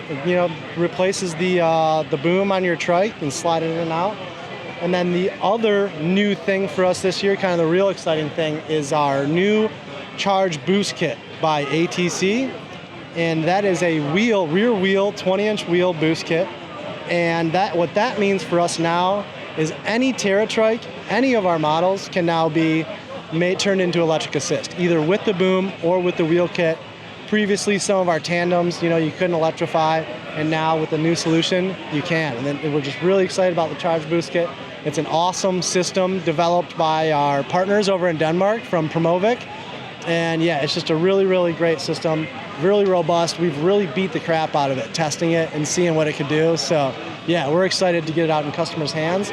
And it's awesome because it's really, really great price point, right at $1,400 retail. So okay, good. And those are available right now. All that is available right now. Yep. Right now, you do have to go through a dealer at the moment to get it set up. So, but there's information on our website about it. So yeah, definitely check it out. And you have a few dealers out there. How many dealers do you have? Oh boy, now at this point, we might be getting close. We're in between 200 and 300 dealers. Right. So you should be able to find a dealer nearby. And if not, you can contact Trike and... Absolutely, yep. We have a nice dealer locator on our website. And now we're actually partnered with a company called Locally on the digital side of things. And what they do is they hook up to a lot of our dealers' inventory. Not everybody, but some of them. And so you can actually see in real time, without even having to call the dealer, what's at the store. Good, great. All right, well, Tori, thank you for welcoming us here, by the way, at the beginning. And I want to thank you, Trike, Greenspeed, for sponsoring us here at the CycleCon 2024. You guys are always such great supporters of the Laidback Bike Report. Sure appreciate it. Yeah, awesome. Okay, thanks, Gary. Sure. All right, back with Tori here at the Greenspeed booth now. And Tori, you're going to tell us a little bit about what's going on with the Greenspeed Trikes. We got motors, we've got seats, and maybe another little something. What's going on? Yeah, so we got a couple cool things to talk about this year at the show. First off, I'll touch on our new seat cushion. This is brand new to Greenspeed. In fact, these are like just in, some prototypes. Basically, we got them just finished before the show. Yeah, it's just our new Greenspeed seat cushion. Real simple. It slides right over your existing seat. It's got some really nice bolstering in the pad here. You know, just it feels like a sports car when you're in it. Nice and tight. The pad's not too soft. You know, you get some seat cushions where you feel like you're really sinking into it. This one's nice and firm, but still soft enough to offer you a little bit extra support, you know, some extra cushion. You know, maybe just extend that ride a little bit more. So we're really excited to start offering that. Yeah. Good. All right, and then over here on the GT20, this has to do with the motor system that you talked a little bit about a minute ago. What's going on in the green speed in the motors? Yeah, correct. So again, also offered by kind of our accessories brand, our components brand, Advanced Trike Concepts, also being applied to green speed with the Charge Boost Kit. Now that means with the inclusion of the Bosch Boost Kit that came out for green speed last year, and now this means you can electrify any green speed model that you want to. It's a really nice kit. Again, we've tested it, rode it through the mud. Just an awesome combination with the green speed line. And it is available now once again, and we're just really excited to see it out there on the road. Sounds good. Tori, we on the show recently had a topic referring to riding off-road with bikes and trikes, Recumbent bikes and trikes. And I know you guys had an adventure with some of these trikes and some equipment that maybe surprised you on the off-road ride. Tell me about that. Yeah, so a lot of people, when they think of the Scorchers, you think of tire that's, you know, it's strictly a slick tire, meant for going real fast on the track. You know, maybe not the most durable for something like gravel, but man, what we did now is these ones here are the 20 inch. There's a 2.25 inch wide Scorcher on the back of this GT20 here. Let me tell you, the float that gives you on the gravel, and just that nice little bit of extra cushion that it gives you, plus the speed combined with that on the road. You know, it's a little bit of a mixed course. Man, we were very, very surprised, and I should say pleasantly so, at the performance of the Scorcher tire. It's just really becoming a great all-around tire. As long as you're equipping it properly and using the right widths and tire pressure, man, you can, at steep climbs, things like that, it ate everything up.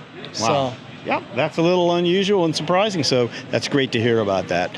Okay, that's about it then, I guess. Awesome. Okay. Yeah, well, Tori, thanks again, pal, for letting us know about what's up at Greenspeed. Yeah, thank you. All right, guys, I'm here with Ken from Ti-Trikes. Ken, how you doing? Good, how are you? Good, it's good to see you again, pal.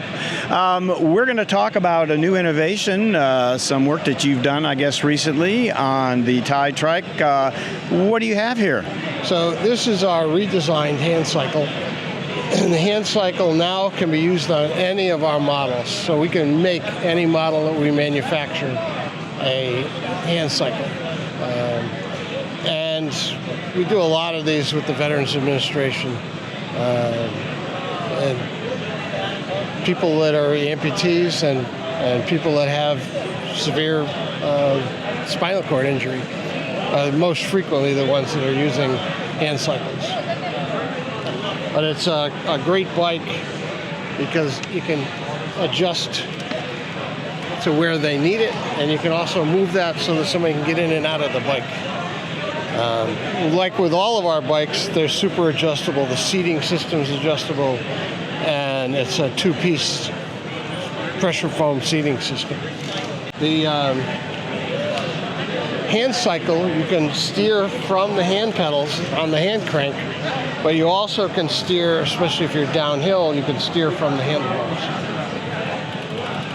So it allows two phases to So if you don't need the power stroke, you can just grab the... If you're going downhill and you want to be on the brakes, right. You can be on the brakes. That's for transfer. You can actually take the arm off to transfer from your wheelchair into the handle. Nice. Very nice. So that's our hand cycle. And again, like all of our others, it's titanium frame. Right. And power assist. And where are these cycles made, Ken? These are all made in Connecticut. Right, right here in the USA. They're manufactured here in Connecticut. Right. We're the only trike maker that's a member of the National Association of Manufacturers. All right, so Ken, thanks for showing us the Ti-Trike and the new hand edition that you have here. We really appreciate it. It's good to see you. Thanks. Thank you. All right. All right. Good. All right, guys. I am here with my good friend Andrew from Trailside Trikes down off the Withlacoochee Trail in Florida, I believe. You're still there? We're still there. And to the porch. We are so excited to have him here in Ohio at the CycleCon show this year. And let's catch up. We saw you in February. Yes. I don't know if there's anything new, but what are you up to these days? Well, we're still in the 90s, but we're doing fantastic. It's hot up here in Ohio. Yeah, I was going to say here too, yeah. It is. You know, we're blessed to have the greatest customers in the world, or at least we think so. And customers are still out, decisions still out on that. But we're doing great. We always say, if you want to come smile, it's free. Come to the Withlacoochee. We'll put a smile on your face and a little sweat on your brow, but you'll have a great time. Who knows? We'll take you out for ice cream and hot dogs. Have a grand time. This year is not a whole lot of new things, but no news is good news. We've still got amazing brands supporting us. Everything from AZUB, Catrike, HP, Velotechnik, ICE. You better not leave anybody else. I'm not going to leave anybody else. I'm going slow. We have the brands from JBI, which would be Sunseeker, Sun and so forth. Yeah. We have the excellent Trident. We have also the... Well, let me ask you this, because it's going to relate to that anyways, and we'll cover them in case you did miss them. You're here at CycleCon, obviously, and I have seen you hitting all these booths and doing a lot of talking, maybe even a little recording. What have you seen here that is of interest to you? What are some of the highlights? So the highlight really is the community. So we've seen some fantastic new products from HP Velotechnik. They have a Delta. I love Deltas. Delta, can I help you? Well, that they can. They can help you go visit grandma and carry goodies in the baskets to and fro. And they don't make grandmas like they used to, but we're always great to get some goodies from their house. In fact, one of my friends came today, and guess what he did, Gary? It was his birthday, and he brought one slice of cake. Well, what kind of cake was it? Carrot cake, my favorite. I love that. And he said, it's the last piece, and guess who gets to eat it? Me! This is great. How did we get here, Andrew? I don't understand how we got to carrot cake. You're going to have to edit this out. I apologize. I diverged. The good news is, because there's so many cycles here at CycleCon, you can burn off whatever you eat. So this is a zero-calorie vacation. And I want to shake your hand, because that was an awesome segue. I didn't know you went from carrot cake to riding a trike. So kudos, my friend. Well, all roads lead to Rome, so there we go. And you can ride a trike, any trike, directly into Rome on one of those roads. So you could. So anybody that's ever on the fence, would I like a trike? I don't know. I don't live near a trike dealer. It's too far. Suck it up, Buttercup. And you need to come to Ohio next year, where all the action's at, and you can ride all the trikes that you'd ever want. Make some great friends like Mr. Gary here and our lovely assistants behind the camera today. And it's great. You can also check out the Bicycle Museum. Yes, the Bicycle Museum is wonderful. The Wright Museum. There's a lot of amazing things going on in Ohio. Yeah. If you've never been to Ohio, you're missing out, my friend.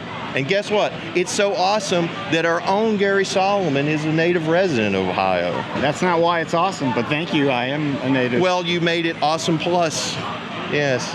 So maybe we'll leave it there. I don't know. We probably have covered almost nothing. Yeah, okay.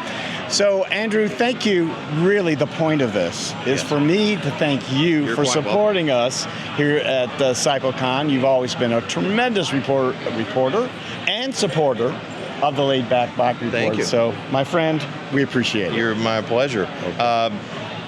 You have anything else? Let's see. No, they said I'm not allowed to speak anymore. He's going like this. I've exceeded my text limit on the teletype, so. Right, and we won't explain teletypes now. So, thanks, Andrew. You're welcome. Guys, Yeah, that's Tom Floor to my left, and we are here at the Trident booth, and Tom has got a couple of Yautas. We haven't talked about those for a while, and a couple of smaller trikes to talk about. Tom, how you doing? I'm doing great. Happy to be here at CycleCon. Obviously, we're always happy to cycle the Laidback Bike Report. Happy to wear the hat here as well. Proudly wearing the hat. We appreciate it. That's right. Been a hot day here at CycleCon. The weather is 90 degrees outside, but we have a couple new things this year. One of the things we're most excited about is the Yauta line is out again. Yauta is actually a company owned by Rudy Van Es in Holland, but we are the U.S. distributor for them. They've been off the scene for probably 2 years now. We finally see them again, and it's just astounding how much better they are than the old ones. Instead of being tensile steel, now they're aluminum. They weigh half what they used to. Indirect steer now, and we couldn't be happier with them. We brought a couple here. It's a modular line, just like they used to be. You can make anything into a tandem. We can make anything electric. Anything can have a New Vinci drive on the back. This one here is a fat quad Yauta with a New Vinci drive on the back. Retails at $25.49. This one here is actually got a lot of everything. This is a Tadpole electric with a New Vinci. I guess they're technically called Enviola now. And this one sells for about $3,500, more or less. So, we have a lot of the Yautas in stock now at the warehouse, where they're on the website, I think. And just a great value for what you're getting. We're really impressed with them. All right, Tom, so a couple of smaller trikes here. As you well know, we did a review of the half pint that you guys brought out last year. And that is the half pint in the review, as a matter of fact. That is the exact trike. And then, wow, we have something a little larger, but still another small trike. It is. What's going on with this? So the half pint, you know, the people who were here last year, this was the hit of the show last year. And I cannot tell you how many of these that we ended up selling. I think we sold half pints in 8 different countries. Lots of them obviously in the U.S. and Canada as well. And, you know, to make this industry grow, we have to start them when they're younger. And we're just gratified to see how many of those we sold. The obvious thing to make after that, and we had a lot of requests for, you know, what happens when they grow out of the half pint and before they can fit into a full-size trike. So we're happy to introduce 3/4 pint here. This is the only one in existence now, but we will be in production in January on these, so it won't be long. 3/4 pint is for, you know, ages 9 through, say, 14. It'll go right up till they can fit in an adult trike. Biggest X seam is about 34 on this. And, you know, we started putting a little bit more features on this because it is, you know, as they get older, they want a little bit more stuff on it. It does have a Shimano Nexus 3-speed hub on it. The new one will actually have a nicer crankset. It's 18-inch wheels, Schwalbe Marathon tires. One thing, we actually bought the seat for the half pint, but on the 3/4 pint, we are making our own seat now. It's an aluminum seat with a padded cover. And again, it's just going to be a little bit nicer. This is going to retail at $879 in the U.S. plus shipping. So. And I think that has a lot to do with how many of these you have sold. It's very reasonably priced. And yeah, I mean, for a kid's trike, I think that's what you got. That's the price point you got to hit. No, so. That's absolutely right. And you know, we are certainly at that price, not making a fortune on them, but it's an investment in the future.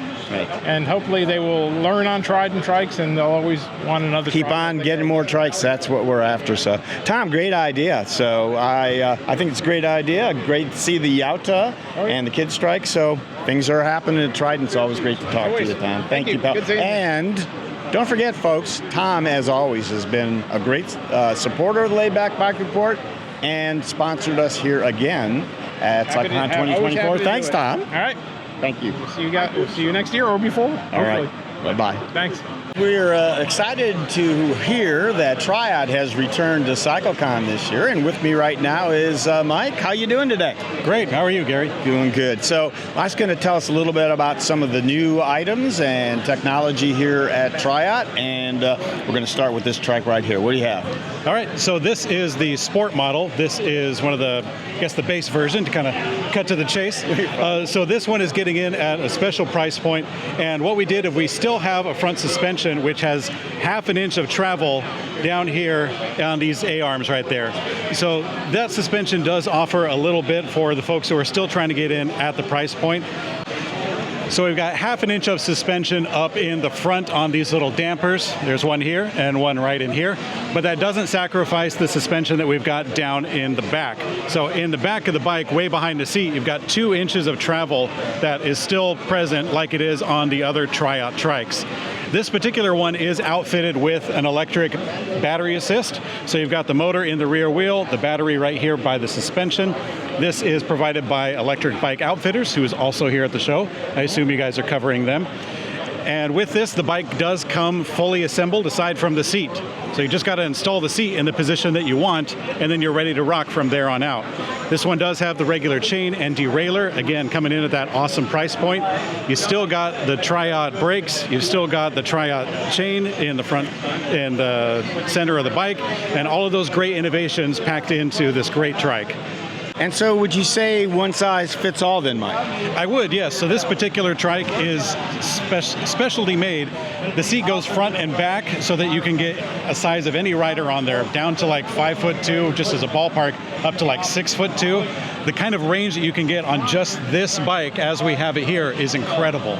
Okay, and we have one more bike to take a look at, so let's go do that now. We do, yeah. I'm really excited to share the cargo bike. This is one of the, it's not a pet project. I mean, we've been working on it a long time, and I haven't been doing a lot of the work, but I'm just really invested in it. It's so cool. It brings a whole bike to life. Let's go see it. Okay. So the cargo bike I'm really excited for. This one has the 20-inch tires on it with a fair amount of knobs on there for some traction, but the real magic that I'm really excited for is actually just the rack. So I say just the rack as if it's a small thing, but you would not believe me how much research and development and a fair amount of trial and error went into getting this rack just right, because it had to carry not only passengers, but also carry the cargo. So we've got pannier rails that are fitted onto the top of the cargo rack. So these are regular pannier rails that also have the depth down to the foot platforms that can still get a passenger on it and the right kind of bags.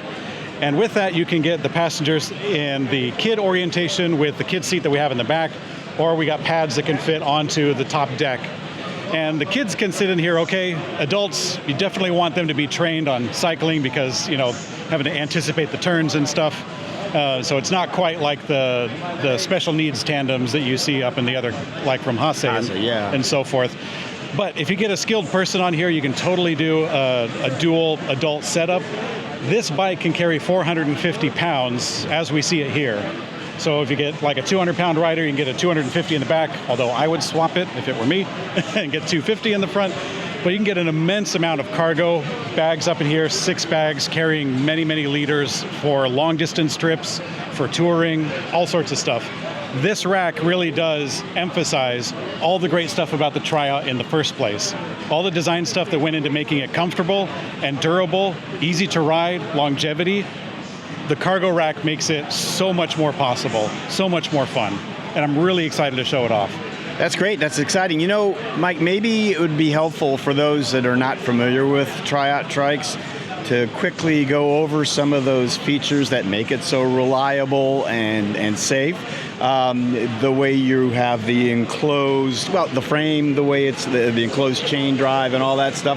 Give us just a highlight of some of the things that make the Triot so different than the other trikes out there. Okay, yeah, I'd love to. So the Triot was designed from the start with basically a blank piece of paper and just going up from there. Instead of starting with traditional bike parts or traditional bike frames and then cobbling them together into a patchwork of things, it's totally ground up. And with that, we have a lot of innovations packed into just this one machine. One of the ones that you had mentioned was the enclosed chain.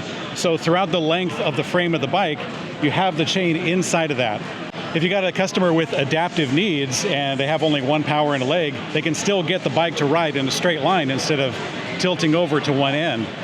Not just for that, but also the longevity of it. The chain lasts a lot longer without having all the road grime and the junk getting onto it. You can still tension it from the outside without having to take it apart, but internally that chain will last a good, is it 20 to 30,000 miles for a chain without having to touch it. So that's a lot of durability, a lot of adaptive cycling needs, all met with just that one thing. and there's so much more into it. The ride height is really high compared to a lot of the other bikes in the area, and we get that with the suspension. The double front A-arm suspension with 4 inches on each side allow this bike to maintain incredible control while keeping the ride height up there, so that the customer doesn't have to stare down the bottom end of their bifocals to find out where they're trying to go. And incredibly, this bike also fits through a 32-inch door, or it's 32 inches wide, so it'll fit through a standard 36 door with no problem.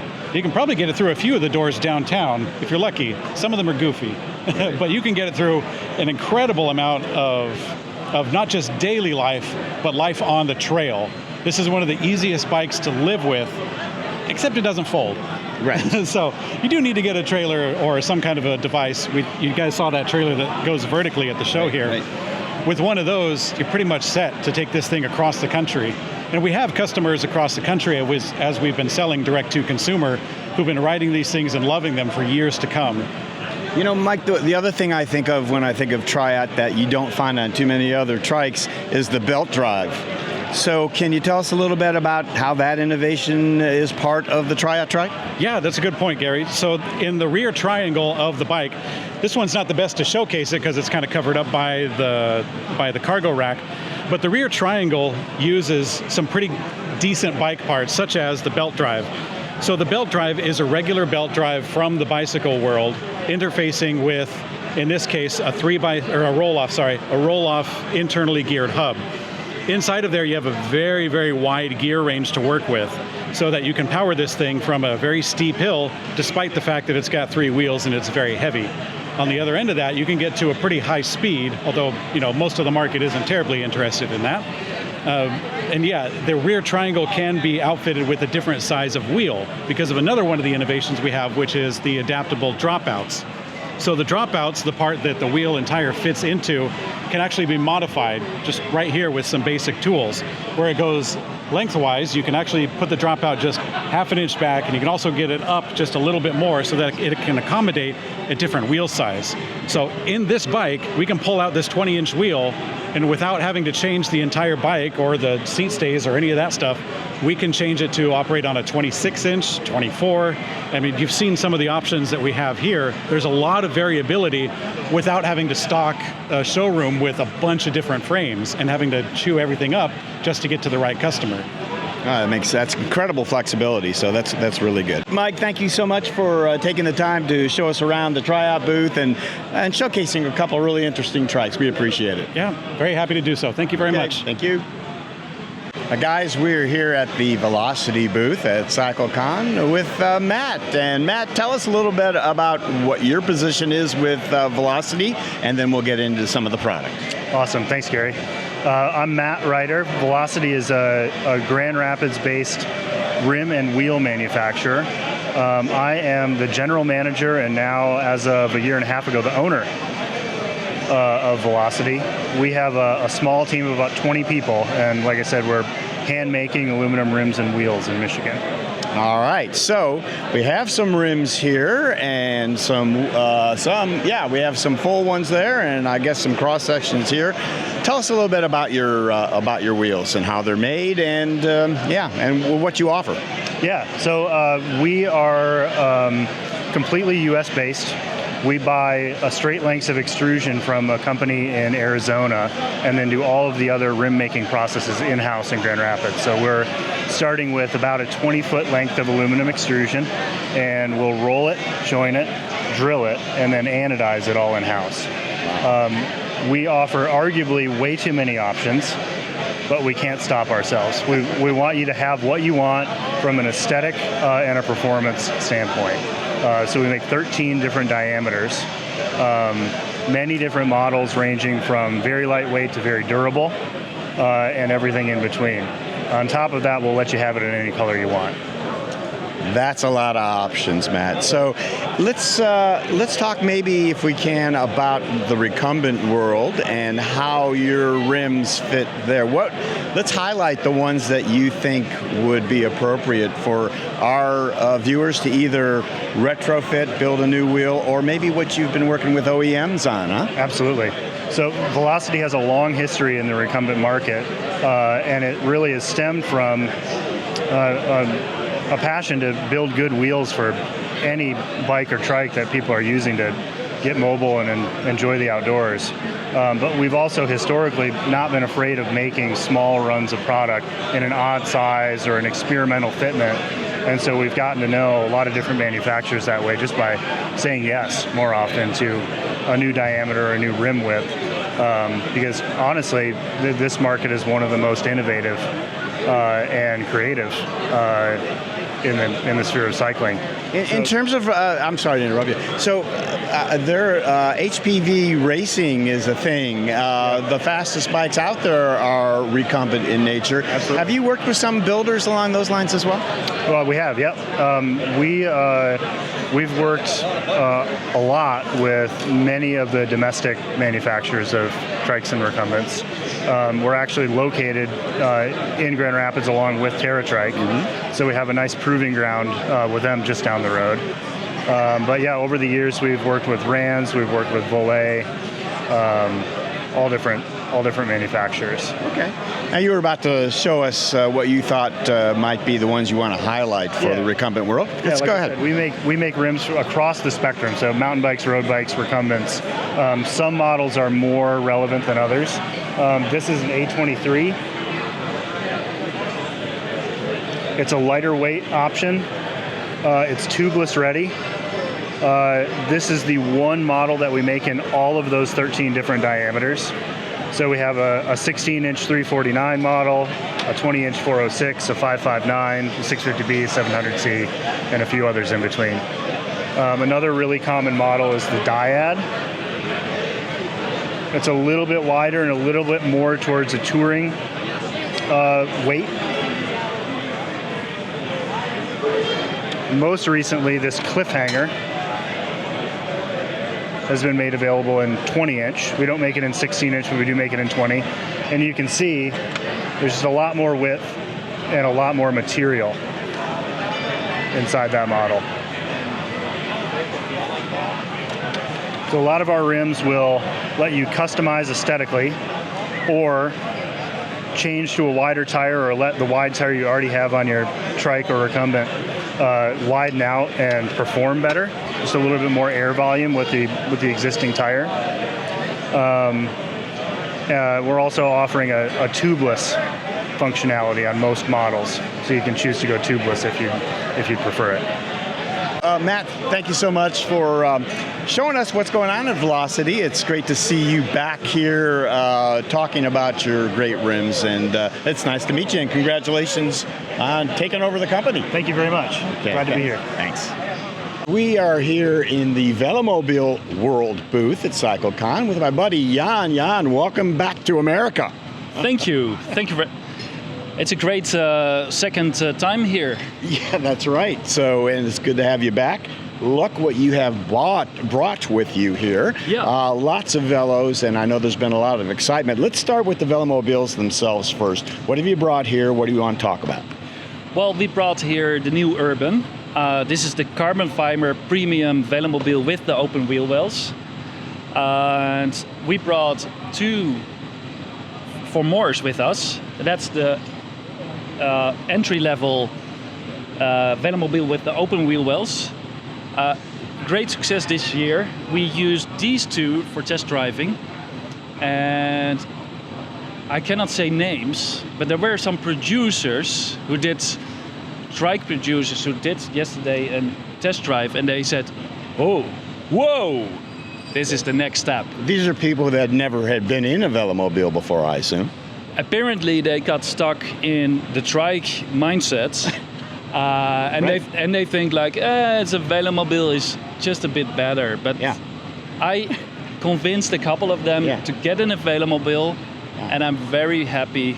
If that's the only thing success out of this expo, I'm very happy. Yeah, Jan is expanding the consciousness of all these trike manufacturers here, along with a lot of other people. So last year we had all the Velos open for people to sit in and try to test it. This year we had a different approach, like these ones are just to look at. And this year we brought also a lot of clients in here, which was really great, because yesterday I had a talk with potential clients, And he was like, yeah, I searched a bicycle Velomobile trike for the winter. And I was like, yeah, you can drive all year long. And he was like, yeah. Then a client stepped in and said, well, I live here and I cycle 11 from the 12 months. I cycle 35 miles a day back and forth to work. And then the conversation was really authentic because the client thought, like, this is how it is. And another client was here who was last year the first time seeing a Velomobile. He even did a test drive. He bought one and he told me like, yeah, I'm cruising with 40 miles an hour. And I was like, ooh, you're a powerful driver. And it was again a situation that a client come in and like, yeah, how fast can I go? I said, well, 35 miles. And he was like, no way. And then I said, come. And the client did like, no, I'm really cycling this kind of speeds. Well, Jan, so let's talk about yesterday here at CycleCon. So to be more specific, you had a ton of people in this booth, and I saw people test riding the bulks all day long, and you guys were swamped. So give me some examples of what some people who, the vast majority I'm sure had never even seen a Velomobile, what were they saying to you? The vast majority of people were really excited about the potential that is in there. The test track is not perfectly for us as Velomobiles because you cannot get on speed and you cannot get on the full potential. But we give people the opportunity to taste a little bit. And I would say, beside one person, everybody was like flabbergasted, very happy, and one person was like, but maybe that's okay. You can't sell everyone on this, but anyways, yeah, so many excited people. Now, let's get back to the sales. For those folks out there who are interested, maybe you couldn't have come here to try it out. Yeah. You have Ben here from Northland Velo, and he is the distributor for you. So tell us about that and how people can get more information. We have since 2 weeks ago a second distributor in Portland, Rose City. Yeah. Jonathan Garcia there. Yes. Thank you for reminding his name. But we have at Northland Velo, we have a couple of stock bikes from 2 weeks ago. They arrived. He has like 2 or 3 stock bikes still available of these shipments. There comes another shipment in about January. Contact Northland Velo. NorthlandVelo.com. And until like the second part of October, you can put in your customized order still in. The rest of the container we will fill up with, some orders. Yeah, and let's also say, so Ben is in Minnesota at Northland Velo, so contact them if you haven't been here and you want to try it out. Ben's got them there for you to test ride, and that's probably a great way to do it. And he's a great ambassador for you. Yeah, and of course, don't forget Rose City in Portland. And if you're on the West Coast, Rose City, a fine recumbent shop's been there forever. Yeah, Jonathan Garcia, and they'll be able to help you out there as well, yeah? Yeah. Okay. That about it? Yes. Yes, that's it. Well, Jan, always great to see you, pal. And good luck to you. Thank you very much. All right, thanks. We are here at a booth at CycleCon. Tell me your name and what this is all about at the booth. Yeah, my name is Chris Sulfrian. I work for a company called VPL. We're in Paonia, Colorado, and we are distributors for Bosch e-bike systems, pinion gearboxes, 3x3 internally geared hubs, Supernova lighting, Shutter Precision dynamo hubs, and Gates belt drive systems. Wow, so those are of interest to a lot of our viewers, and some of that is new. I was telling you before we went on the air here that Trey and I saw the 3x3 talked about at Spezi this year, and this is a hub that is brand new, I guess. Can you tell us, let's start there, tell us about the 3x3. Yeah, the 3x3 hub is a 9-speed internally geared hub. It was designed by Carl Nicolai Bikes fame. They're made by an automotive OE supplier in Germany. They're very robust. Kind of the bottom line is that they are made specifically for e-bike applications, where the gear range is something that you generally want to be a bit wider than you would on an analog bike. They're also equipped to handle the extra torque coming out of an e-bike. But additionally, as opposed to a roll-off, they have a true through-axle compatibility, 12 by 148 or 12 by 142, and then quick release as well. So very versatile. Yeah, and it sounds perfect for recumbents, right? So, and you're here, we're here to talk about that. So where are you in the process of sales and distribution on that? Are they available yet? Are you working with some of the manufacturers that are here? What's that about? Yeah, so we do work a lot with OEs. We work with the manufacturers. A lot of the companies here have the Bosch mid-drive systems on them. The 3x3 hubs are available. They haven't been spec'd on a lot of OE bikes yet, but we have had a lot of interest in consumers because they are something you can retrofit onto an existing bike, unlike a mid-drive Bosch system. Right, so that's of interest. Now, how would someone go about doing that? Are there dealers that they can contact? Where do they go about retrofitting that?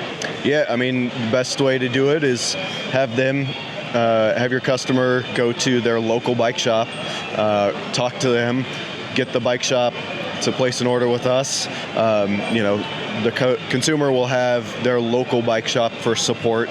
They'll be able to support them in the transaction. You build a stronger community by involving your bike shop like that.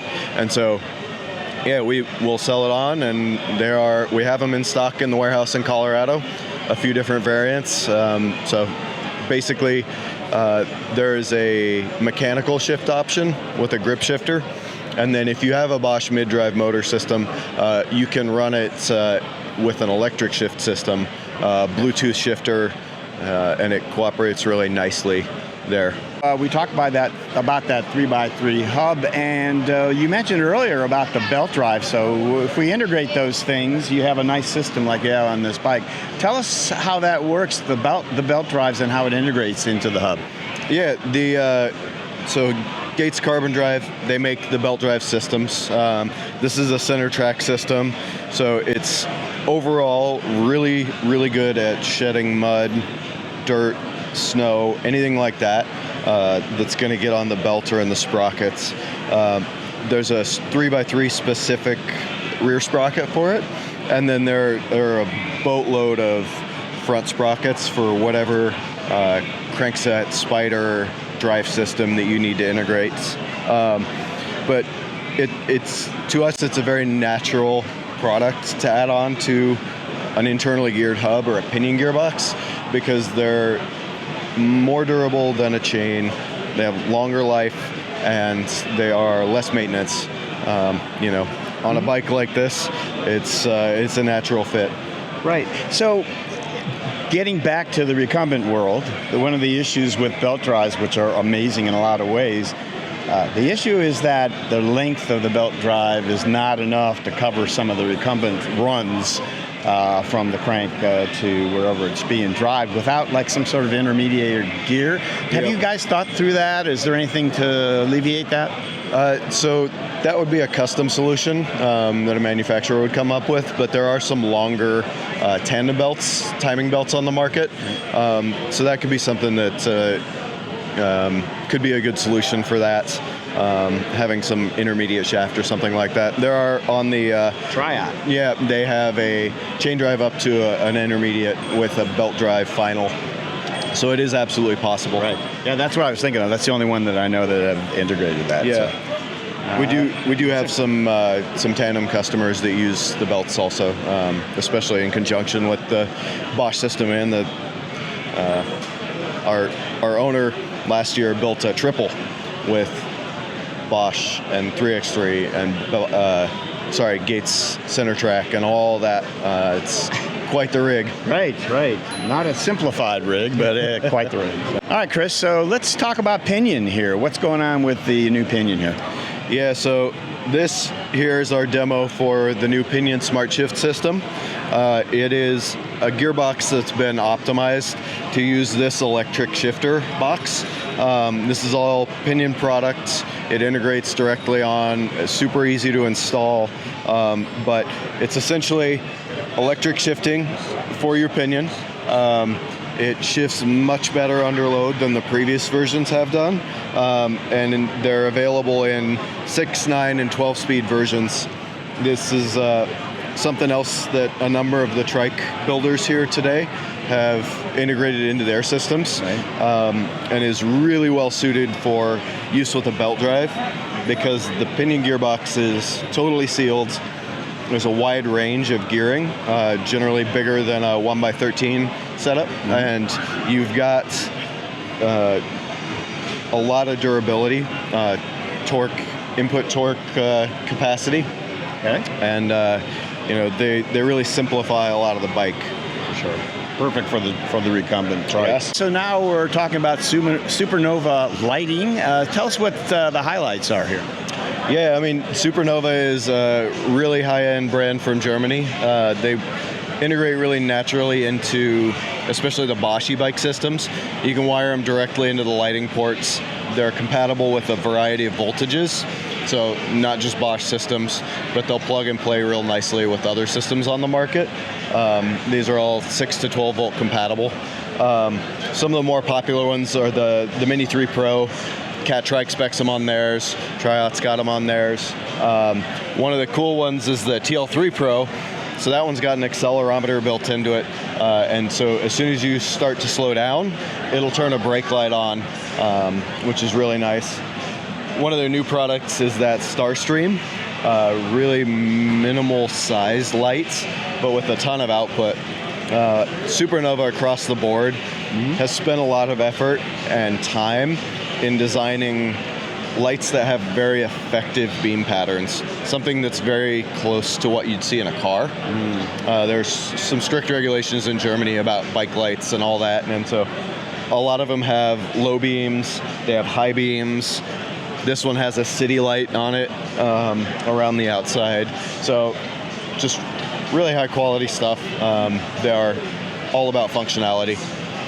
We also carry some of their dynamo lights to go with our dynamo hubs as well. And those are cool because they have a capacitor in them that allows them to run for 5 minutes after you've stopped riding. Wow. Yep. Okay, nice. Okay.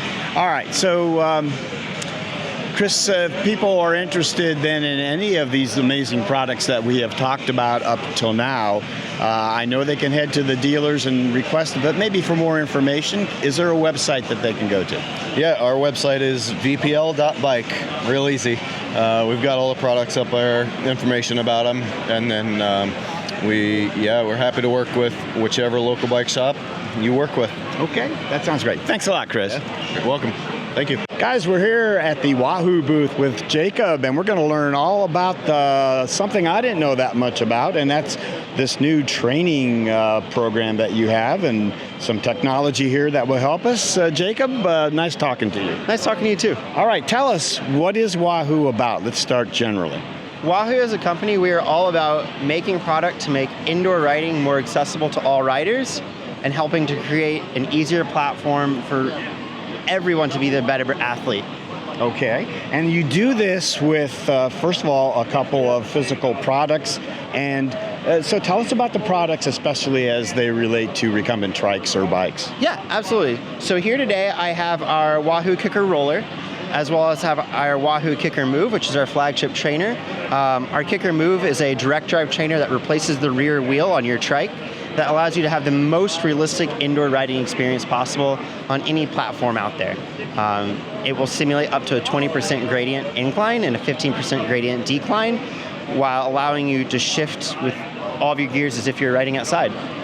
As far as our Kicker Roller over here that we have, it's a nice alternative to have a smart roller against the Sports Crafters roller.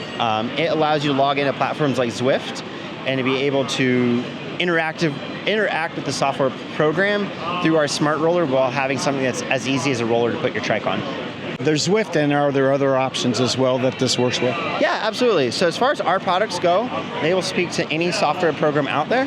We have our own software program for a little more serious training athletes called Wahoo Systems. But as far as our trainers go, they'll connect to Zwift, Ruvi, Peloton. As long as it takes Bluetooth or ANT+, our trainer will speak to it. Sounds good. Do you want to talk specifically about each product, maybe point some features out? Is that helpful, or? Absolutely. I'd be happy to. Would you be willing to sit down and ride in it while I explain some of the features? Yeah, while it's still so cool in here, I will. Let's do that. Where do you want me? We'll start over here on the kicker move. All right, let's do that. So I'll go ahead and have you sit down. Whoop. So one thing that you'll probably notice when you sat down is that it moved. Right. So as far as our direct drive trainers go, we have 3 in our lineup. We have our kicker core, our flagship kicker, and our new top of the line kicker move. Now, go ahead and start pedaling here for me.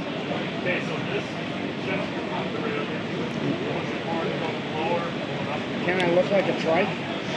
So unfortunately right now in Zwift, you can't look like a trike, but you can look like a hand cycle. Can I look like a hand cycle? Absolutely. Okay. You can look like a hand cycle, so I have a hand cycle over here on our kicker roller. Okay. As far as Zwift goes in the platform, you can customize your bike, trike, kit, rider to whatever you want to have a more personal identity. You can also, what I like to do in the winter is my buddies and I will all log on to the same course within Zwift. And race. We'll ride together, we'll FaceTime each other, but it's a great way to keep the camaraderie that we have going from riding outside indoors. Can you make it rain? It rains sometimes, it snows sometimes. The nice thing in Zwift is not only do they have Watopia, so right now I have you here riding in Scotland, so you can see some of the castles over here. Alongside of the road. Of course. But Zwift will rotate different country maps, different worlds, so the riding is endless. Guy just passed me. You gotta catch up. Can I do anything with it? I took a drink. But to point out some key features of the kicker, you can see right now as you pedal, you can see that it's sitting here vibrating back and forth. The nice thing about the vibration back and forth on a trike is it helps you to be able to relax and pedal more naturally, like you would as if you're outside. Okay. When the trike is more static, you'll find yourself tensing up, not riding naturally, not recruiting the same muscle groups that you would riding outside. As far as for our bicycling friends on 2 wheels, the kicker move allows you to alleviate some pressure on your nether regions while riding to make riding longer inside more enjoyable. Yeah, I would say. Okay. So far, what's been your experience? Right now, you're going downhill. Oh, no wonder. You can feel the difference. You can see all the people cheering you on. I was waving to them. It's very nice. Yeah. Okay. We also, in addition, sell a smart fan that will connect to your trainer or your heart rate monitor. So when you go faster, the fan goes faster. I wish you had that here. I do too. We could definitely use a couple of those. Show you over here our roller. So just kind of similar to the Sportscrafter roller, it's something really easy to get on. So you just have to put your trike on it. But similar to our kicker move, it will also connect to Zwift, Ruvi, any of the apps that are out there, and allow you to ride in these virtual worlds while building its best effective virtual power to be able to mimic inclines and declines. Trey's question about why you choose one, pricing-wise maybe, or maybe complication-wise, yeah, whatever. Yeah, absolutely. So as far as our direct drive trainer, the reason I think a consumer would purchase a direct drive trainer is it's going to give you the most realistic in-ride feel to outside. So if you're wanting to have a very engaging indoor riding experience, a direct drive trainer is what will offer that to you. Because it replaces your rear wheel, allows you to use your gears and cassette, and the trainer itself is able to replicate the same outdoor conditions that you'd experience. And also, so I have back here, not only do we make trainers, but we also make speed, cadence sensor, heart rate monitors, but we also sell bike computers. So this right here is our Wahoo Element Roam. Below it we have our Bolt. They're full GPS units with mapping technologies, direction turn by turn. But the nice thing is for those of us that don't want to ride indoors on a software platform, it's not for everyone. You can take one of our computers and ride a local course that's near you, and then you can connect it to your kicker, and it will mimic that ride that you did outside. So for people like Marshall from Ti-Trike, who's working on breaking world records, he can actually go out and ride the course for his world record on a Wahoo computer and then practice it inside, so he will know the ride elevation profile when he goes outside to attempt that world record. Marshall needs all the help he can get, so I think that's a marvelous option for him. All right, Jacob, so let's finish up with finding out how folks can actually purchase or try out these Wahoo trainers. Where can they go? Can they go to dealers? Can they go direct? What's the deal? Absolutely. So we do have a direct-to-consumer website, so you're more welcome to go to wahoofitness.com to learn more about our trainers, but I do encourage everyone, go into your local bike shop or trike shop. We have a dealer locator on our website. They're going to be an endless plethora of knowledge being able to go into your local bike shop. They'll help you be able to find what suits you, be able to help you troubleshoot getting your trike set up specifically to you, finding the gears that you need, and at the end of the day, making sure that we continue to have brick and mortar shops around. Right, absolutely. And if you're a dealer out there and you don't have Wahoo, maybe you ought to contact this guy and see about adding it. Absolutely. Feel free to give me an email at Jacob, J-A-C-O-B, Boberg, B-O-B-E-R-G, at wahoofitness.com, and I'm happy to help you get set up as a dealer. Sounds good. Jacob, nice to meet you. Good luck to you. Okay, Thank you. Bye-bye. Let me add a special thanks and an apology to two fine sponsors of us at the CycleCon 2024. First of all, as you see here, Brianna from the Hostel Shop was kind enough to sponsor us. And also Dave Hendricks from Connecticut Yankee Peddler in Chariton, Iowa was there with his amazing family and also sponsored us at this year's show. So thank you both very much. And sorry we messed up the audio on your interviews, but we sure appreciate your support. All right, guys. So, Trey, come on. Let's walk through CycleCon here. We have three of our sponsors that didn't actually make it here to CycleCon. We wanted to thank them. I'm very appreciative of, first of all, Dana at Ben Up Cycles and Bacchetta. Dana, thanks a lot, pal. We appreciate it. Who else, Trey? We have Mel at Recumbent PDX. Oh, yeah. Thanks a lot, Mel. Yep, we missed him as well. We did. And Peter the Bicycle Man, Avenue Trikes, Linear. We really appreciate the support of having sponsored us, guys. So thanks a lot. Thanks, buds. We appreciate it. So, without further ado, do we want to give this away now? Maybe. Well. Oh, Paul's getting cold feet. Hold on. All right. So I'm going to turn it over. He's going to explain what they got going here, and then we'll get to the giveaway. Ooh, yes. Welcome everybody again here at the booth of HP Velotechnik at CycleCon 2024. With some of the guys and ladies I was talking to was wondering what's HP Velotechnik standing for. So there's several ways of interpreting that. One is human-powered vehicles, and that's what it's all about here. Well, at least what it used to be all about here. Nowadays, we've got to say HPV Technic or whatever, but that's another story. So HP Velotechnik does not mean Holland's Paul Velotechnik, which is me. Could it be that way? It actually means Paul Hollands and Daniel Pulvermüller. That's my dear friend whom I met more than 35 years ago, and we founded HP Velotechnik.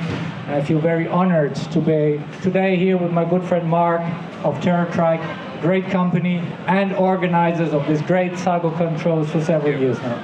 We could not have been all together with your work and the work of your team and the people behind you. Thank you for setting all this up. And that's worth a big applause. So that was the thank you part, but I think you're here for, you said free trikes? Did we say free trikes? Ooh. Okay, so we have free trikes. Let's see, we have a Gekko here. So within the HP line, there's lots of different trikes. We do a Delta TX trike. We do the very famous Scorpion full suspension whatever you name it trikes, and we do the Gekko trikes. So with the Gekko trikes, you can get the HP quality, style, build, and ride at a affordable price level. So I wouldn't call the Scorpions not affordable, but here we're looking at trikes starting at $2,800, $3,200, 3,500. So in a range that I would say is spending the money always better on than, well, would you think about anything else that worth spending 3,500 on? You can get a couple beers for that. That's true, but well, once you have that couple of beers, you're for sure going to ride a trike to get home, so you're still stable. So here we got the Gekko, and the Gekko is our base model. It comes in a fancy color, comes equipped with some nice specs. I'm not going to talk a lot about the riding because that's the great thing here at CycleCon. You can feel it yourself. And maybe if nobody wins it today, you can still ride it tomorrow, but I'm pretty sure in this box, which we have here, there's a big, big pile of those entry tickets that we have down here. So Mark is going to lift up that box and shovel it and see, because in that box is the name of him or her, the lucky winner of the 2024 Gekko that HP Velotechnik is putting on the raffle here. So, am I ready to do that? I'm excited. So you want me? Let's feel. So here is a ticket. Mark, what was the name of that lady? Let's see. That's a good one. That's a good one. No, I don't want her. That's him. We go down. We have something here. No. Yep. No. Okay. No, now I go to the other corner. Right over there. And right over there. So here is a little blue tag. May I open my eyes again? Yes, I may. There's something that says ticket. Now everybody. Do I need to translate it? Do you need to translate it? Ticket? What? I think it's what we get when we drive too fast. On Yes. the side. You've got plenty. We got plenty. So, ladies and gentlemen, that's a Mr., right? Yeah. Mr., that narrows it down by 50%. Mr. Josh Booth. Josh Booth. Do we have a Mr. Josh Booth? So here's another rule. We Germans love rules. And I see you like some rules and putting it up. The rule for this participant here to take that trike home is he got to be here at 4 p.m. So Josh, I'm giving you 3, 2, 1. Ooh. Okay, chances up back up to 100%. So now everybody's in. Shake that properly. Second chance drawing. And I'll make it fast now. Oops. Here we go. And again, 50% down. Sorry, ladies.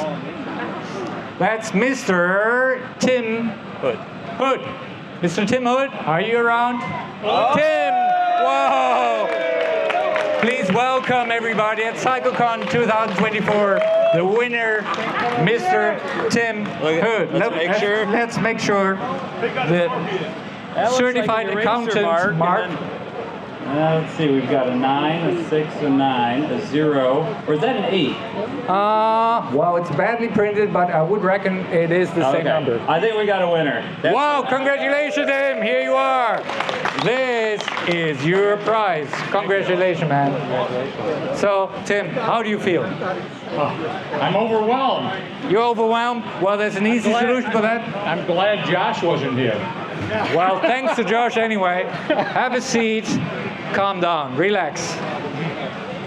And thank you, everybody else.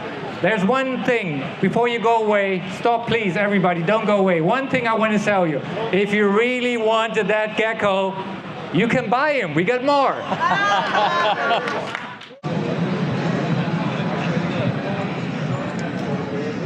One way, follow the arrows.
Steintrikes.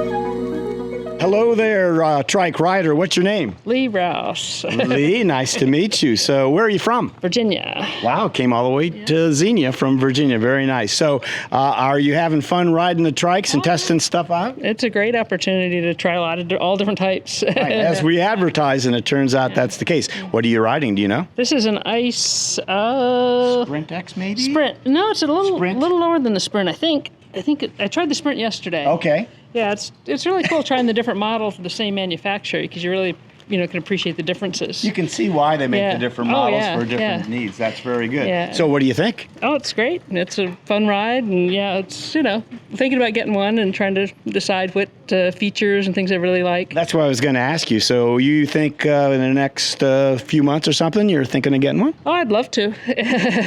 Work on the logistics. The logistics and financial aspects, I'm sure. Yeah, but actually it's really bigger things like how to transport them and get them around, Well, the ice will fold up, right? Yeah, and that is a key thing, is which ones fold, because some of the ones that don't fold are fantastic, but if you can't get them where you want to go, it's hard to manage. Not going anywhere, right? So e-assist, is that something you're looking at, or you're thinking no? I've tried it, but I'm not. I don't think I'll start straight pedal, but it is neat. It's fun to see the technology and to try it. Very good. Well, I'm glad that you stopped to talk to us. We appreciate it. You get on with your ride. Thanks a lot. Sure. Take care. Okay. That again. And we're off. There we go. So, what's your name, sir? Randy. Randy, it's good to see you. And you are here test riding some trikes. You've got a little HASE cat weasel here. Yep. And what do you think? Kind of like it, but I'm used to the tadpole style. This is very different. It's got an electric motor. Worried about it tipping maybe if I turn real fast, because a lot of trikes want to go forward and sideways. So did you kind of test the stability of it on this test ride? Yeah, I didn't turn it over, but... But you felt a little loosey-goosey on the turn there. Yeah, it felt different. It's not like I want to stick with the tadpoles. Where are you from? Morrow, Ohio. Okay, Morrow, yeah, down the trail here a little bit. And are you looking for another trike or just kind of testing stuff out? Just seeing what's out there. It's my third or fourth year coming to these and see something new every time. Great. Well, I'm glad you stopped to talk to us. We really appreciate that, Randy. You can get on your way then again. Thanks. Okay. All right. Hey there, what's your name? Rod Nash. Rod, it's nice to meet you here. And where are you from, Rod? I'm from St. Louis, Missouri, St. Charles, Missouri. Okay, yeah, I know where that is. My daughter used to live in St. Louis, so that's great. That's a long way to come. Yeah, but I've seen people come from Delaware, apparently, and even further. So. Yeah, even further. Well, tell me why you're here. What are you looking at? Well, I was looking at the AZUB initially. I've got a Catrike Villager. I just really got into recumbent bikes this year. I had some health issues and stuff, and so got the Villager, loved it a lot. I'm like, I'm never going two wheels again, never. Ain't gonna happen. And so I started looking at all the different models, and so I heard about the HP Velotech and then the AZUB, so I was kind of torn between those two. And so my girl found out about this place, about CycleCon, and so yeah. So she's like, we're going. And I'm like, okay, we got her bike, I got me a bike, so we're here, and I wanted to test drive everything for my next one, because I'm definitely going to get another one.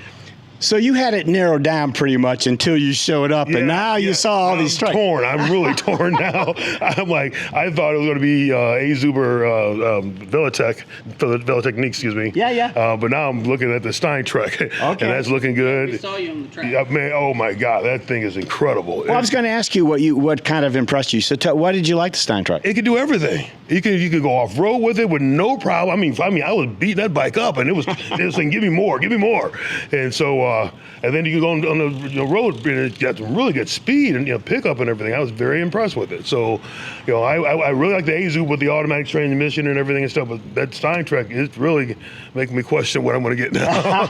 Well, good. I mean, it's good to be able to see so many things, even though it might confuse you to start out with. You're going to be able to make a better decision, I think. Yeah. Yeah, most definitely. I highly recommend people to come here because you will not regret it. You're going to have a good time. I came for both days. I missed yesterday because we got here too late. So next year, I want to make sure I make it for both days. That's how much fun you're going to have. So there's just so much to do here, a lot of great people here, and it's just something that I wish I'd known about sooner, but I know about it now, and I'm here. Rod, it's great that you stopped in. I'm glad you came to CycleCon. Thanks for talking to us, and enjoy the rest of the show. All right, bye-bye. Take care. What is your name, young man? Matthew. Matthew, I'm really glad to see you. Are you having fun at CycleCon? Yeah. So, have you been riding a lot of trikes? Yeah. Do you know what you're riding right now? What are you riding? A trike. Right, exactly right. So, how much fun is it? Good. It's good fun.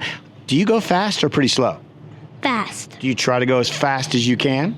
Yes. Do you go so fast it scares you? No. Okay, because you're always safe, right? Yeah. All right, Matthew, I appreciate you. Where are you from, Matthew? Ukraine. You're from Ukraine. Well, then you are the farthest person so far here. Well, very nice. I'm glad that you came to CycleCon, and thanks for talking to us. You're welcome. Okay, go have fun. You're clear. Go ahead. Tell me your name. Dave Long. Dave, and what are you riding here? First time in a Velomobile. It's a bulk from Velomobile World, right? I've never seen the pronunciation. And just quickly, tell me what you think about it. The first time around, it was like, I don't know about this. Second time around, it's like, wow. Third time around, I think I'm going to get one of these someday. Oh, you really like it. Tell me where you're from. From right here in Dayton, Ohio, Fairborn. Okay, not far away. Not far away. Well, I'm glad you stopped to talk to us. Have fun. Thanks. All right, have a great day. You too. Pretend I don't know and tell me what your name is. My name is Scott Christofferson. I'm from Stevens Point, Wisconsin. Wait, Scott Christofferson. Didn't I see you on the Laidback Bike Report? Once, yeah. We talked about some little cold weather stuff. Right. Well, it is not cold weather times right now. It's pretty warm. And you are test riding something here. Tell us, first of all, what are you on? The Greenspeed Arrow. And it's noted as a fast trike. What do you think? Yes, it's a very fast trike. It's one of several that are here, but yeah, this one I'm just bouncing around between performance trikes right now to see what I want to get next. Scott, how many trikes have you ridden since you've been here, since you started at CycleCon here? Since this weekend? Yeah. Over a dozen. Okay, so you're taking it seriously. Yeah. You're not kidding around. Nope. And you do a lot of riding anyway, so I know that. So, all right, Scott, thanks for talking to us again, and maybe we will catch you next year too, huh? We'll see you guys later. Okay. Thanks a lot. Thanks, pal. Bye.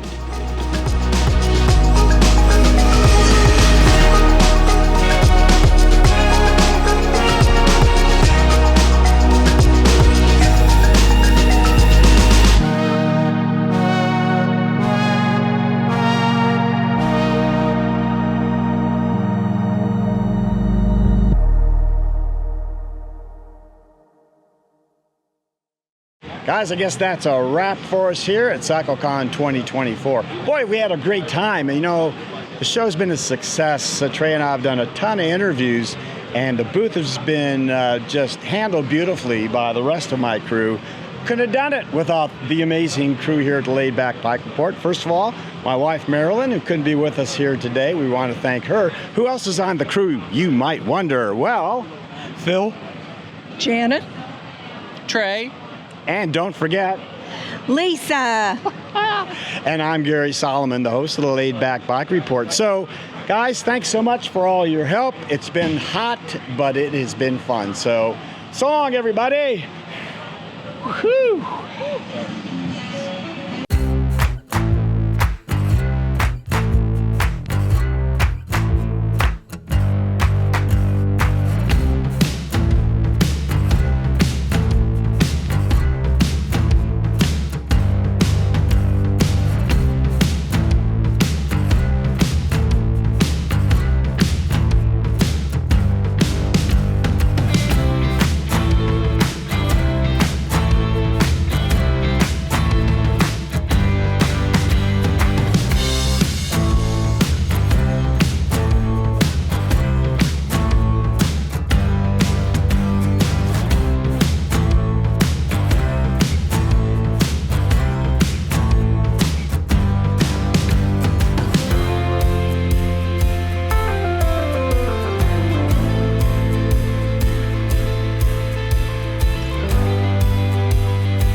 you. Let's do that again, because you left me hanging there. You didn't see it, because you're blind. Shake your hand. You didn't see us. So let's I didn't see your hand. No, because I didn't want to like do this. So, so let's just. Sorry. No, you're fine. You're good. All right. So I've already stepped on your toe. Here we go.